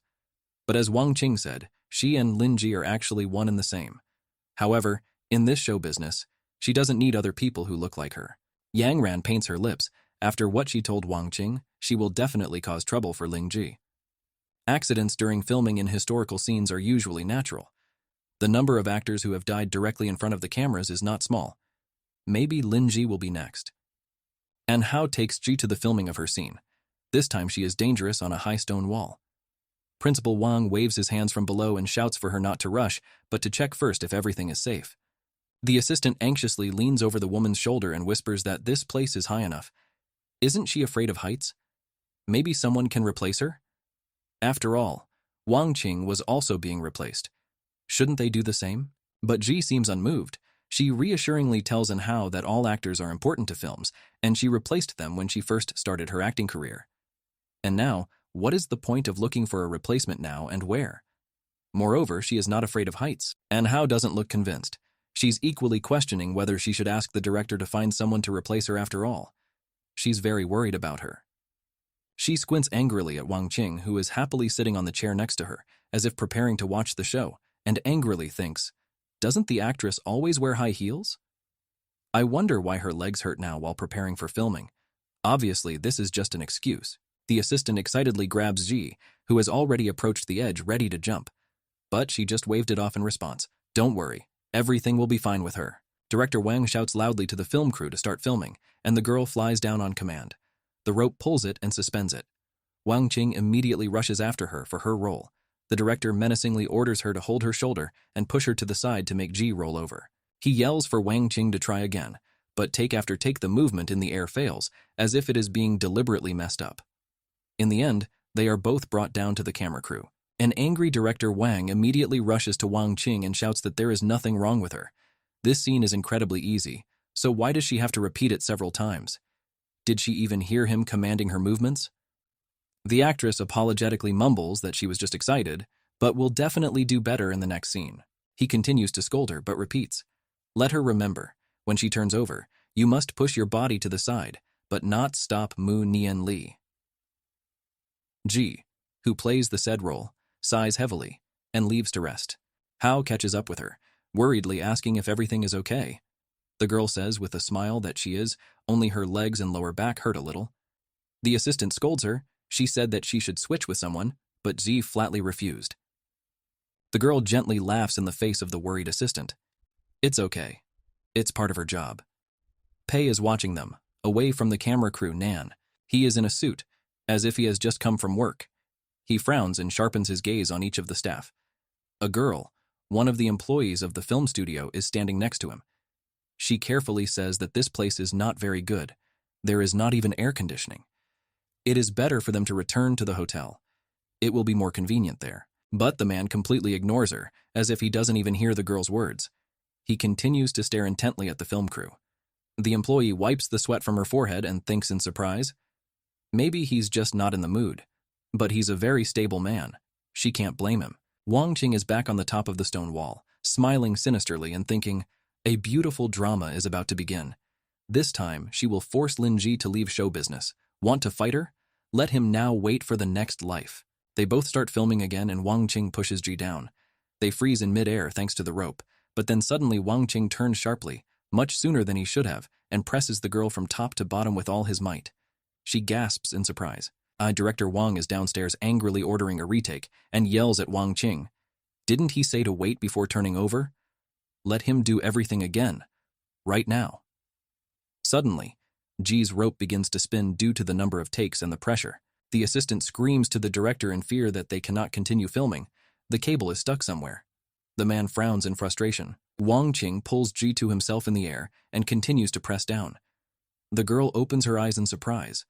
Why did she suddenly hug her so tightly? What happened? Is she scared? Wang Qing squeezes her tighter and tighter. A realization dawns on Ji, and she angrily asks Wang Qing what she's doing. Let her go. It's one rope cannot support two people at once. The girl feels her rope snap and screams again for Wang Qing to let her go. But the actress does not listen to her, squeezes her even tighter in her arms, and they both begin to tremble from the tension of their bodies. A second, and the cable broke. Wang Qing releases her from his grasp. Ji flies down with a whistle. She falls loudly on the stone road from a height, immediately earning wounds on her face. Fei Li, who is watching the filming, runs to her in fear, and Anhao is beside him, covering his mouth with his hand worriedly. But just as Fei Li runs up to the girl, the back of a man appears in front of him, who quickly lifts Ji into his arms and panikedly asks if she is okay, if she can hear him. She is writhing in pain, but at least she is conscious. Ji lifts her eyelids with difficulty and mumbles barely audible that her back hurts. She can't move. Drink Nan immediately picks her up and shouts that they are going to the hospital immediately. The girl shyly embraces his neck, but before Pei, a frowning Fei Li stands up, blocking the way. He asks the stranger to let him take Ling Ji to the hospital, but Pei Nan doesn't listen, but angrily yells at him to get out of the way. Fei Li stared at him in shock. He didn't expect such an answer. He beats his chest and explains that he is a friend of Lin Ji. A man aggressively clenches his teeth but thinks, a friend? He returned to the set only a few days ago, but he has already become a friend of Ling Ji. She doesn't have enough friends? Drink Nan aggressively tells him to leave again. The girl picks herself up, pretends to be held by a stranger, and says Pei Nanu, who does not want to disturb him. Let her assistant take her to the hospital. As if on command, a frightened An Hao runs up to them and asks if everything is okay with Ji. She continues to plead, "Sir, my assistant has already arrived. Please let me go." She panics, thinking it's a movie studio. If Li Pei Nan will carry her in her arms in such a crowded place, rumors can definitely spread. An Hao hesitantly tells the man to hand over Ling Ji to her. But Pei Nan completely ignores all calls and again aggressively demands that everyone get out of the way. The girl in his arms frowns and asks the stranger to let her go first. The worker standing with Pei approaches the crowd Nanam. She awkwardly pulls Fei Li's clothes to attract attention. She nervously whispers to him that the man is President Li. And he is a very important person. If you make him angry, there will be consequences. Fei Li opens her eyes wide. Li Pei Nan? That is, this guy is the same Li Pei Nan? He looks at Ji in shock and wonders how she even knows him, and why hasn't he heard her talk about this before. The girl feels his intense gaze on her, but purses her lips guiltily. Ji apologizes to him in her head. She really can't tell him about her complicated relationship with Li Pei Nano. The worker tensely apologizes to Pei Nanom, says that her employees are just in shock. That's why they are behaving the way they are. Let him not pay attention to them. The man frowns, and with an exasperated shout walks around them to carry the girl to get medical help. An Hao rushes after him, calling Ji anxiously, but the assistant sharply grabs her hand and stops her. She already told her, President Li is with her. What else is there to worry about? Inside, she rejoices. It finally became clear who the man was looking at all the time. It feels like he really likes Ling Ji. An assistant sees Pei off Nana with a sad look, but Ji is injured, and she is her assistant. It is her duty to take care of everything. The girl smiles slyly in response and reassures her. She is not a doctor, so what help could she provide? Moreover, does she even know who he is? The president of the corporation, Li Ji, the king of the capital. And if Ling Ji spends a certain amount of time with him, he can rise well thanks to him. An Hao opens his mouth wide in surprise and turns back towards the man who is excitedly carrying Ji. What? This is Li Pei Nan. Isn't he the most mysterious and rich man in the world? Does Sister Ling Zhi know such a prominent person? He is rich, handsome, and even polite. She holds back tears of envy. Why does the president only like cute princesses? Everything in fairy tales is a lie. Drink. Nan gets into the car with Ji, holding her tightly, and orders her driver to go to the hospital urgently. She nods, and the car starts. Ji looks out the window at the trees flying by, and sadly thinks that Pei Nan does act very quickly and decisively, and never asks her opinion. He makes life difficult for her again. In the coming days, she is sure she will have a lot of difficulties on the set. The man hears her heavy sigh and worriedly asks if something hurts. The girl says that everything is fine. But Pei Nan is equally persistent in questioning why she's sighing like that. Ji brushes it off that it was just like that and looks up at the man's intense gaze. He really does have a good heart, so why does she think such things? Drink Nan does not give in to the girl's refusal and leans her head against his shoulder and asks her to lie on him if something hurts. They have to go to the hospital soon. Ji clasps a trembling hand on his shirt and lies down on his chest. Her cheeks are covered with a blush, and her heart begins to pound with thoughts. This man is usually very arrogant. It seems that he never listens to others. But when he's so tender, it's hard to resist. Of course, he ruined her peaceful life, kidnapped Xiaobai, and she should hate him. But just like that, lying on his chest, she feels strangely calm. Aji remembers her past.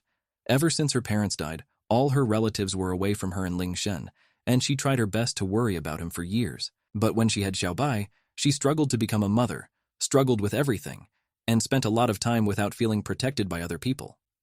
The woman leans against Pei Nana is stronger and begins to tremble. The man frowns at her. She looks very weak.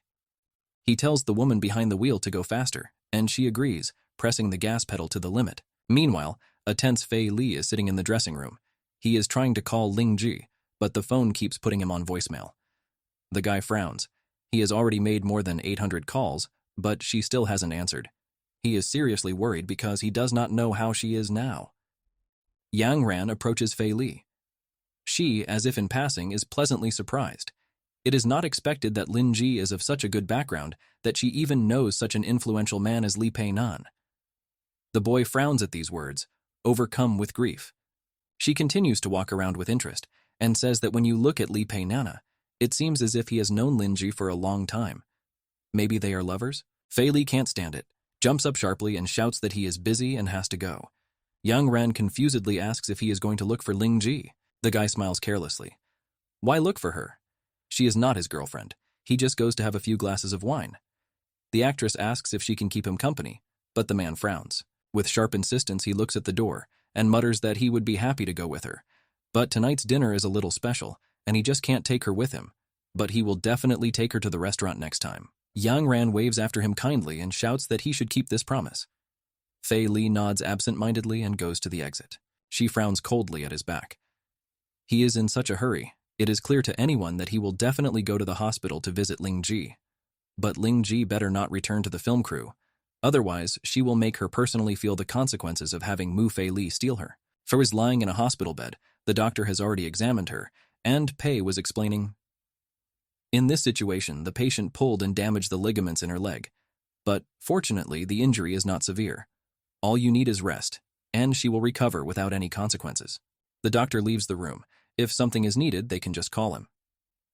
Drink Nan nods and looks grimly at Ji. She looks away guiltily from him. In the end, the girl speaks up and thanks him for taking her to the hospital, but anxiously asks not to tell Xiaobai that she was injured. She does not want him to worry. The man angrily exclaims that if she didn't want the boy to be nervous, she shouldn't have injured herself. The girl lowers her head guiltily again and quietly mutters that it was just an accident. She often watches them on set. Drink Nan becomes even more indignant and approaches her. If she knows that an accident could happen, then why is she acting so carelessly? Why didn't you check the mechanism with cables, whether it works or not? He looms over her with a menacing face and angrily continues. This tragedy could have been avoided, but because she was so carefree, it happened anyway. All this was for her benefit. And what? The girl believed that Pei will Nan be able to deal with all the consequences. Jers asks, surprised, why he's angry in the first place. After all, she is the one who is hurt here and she should be angry. But why is he doing this? The man is speechless. And this woman still asks why he is angry. A Drink Nan scans her with a menacing look. They found a slight shock in Ji, damaged organs, pulled ligaments. He sighs tiredly, trying to give an adequate answer, but is interrupted by a knock on the door. Pei looks into the ward Nana and worriedly says that she has a very important report for him. The man cuts off coldly. They will talk about it outside. A Drink Nan follows the girl to the door and tells Z to rest. He has business to attend to for now. She passes him a puzzled look and realizes, is he really worried about her? So he's mad because she hurt herself? The man goes out into the corridor to the assistant, and the girl with a dark look immediately begins to retaliate. They were investigating the incident.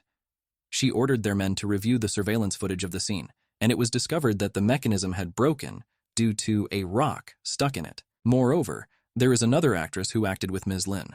She was needed to prevent her from falling in the scene, but on the contrary, she embarrassed Ji on purpose. The man's face tenses, and he menacingly asks who this person is. The girl answers that she is another actress from their film crew. Her name is Wang Qing. Drink Nan turns away belligerently. He does not want to see her in the capital in the future. The assistant nods. The order is clear. She smiles triumphantly in her heart.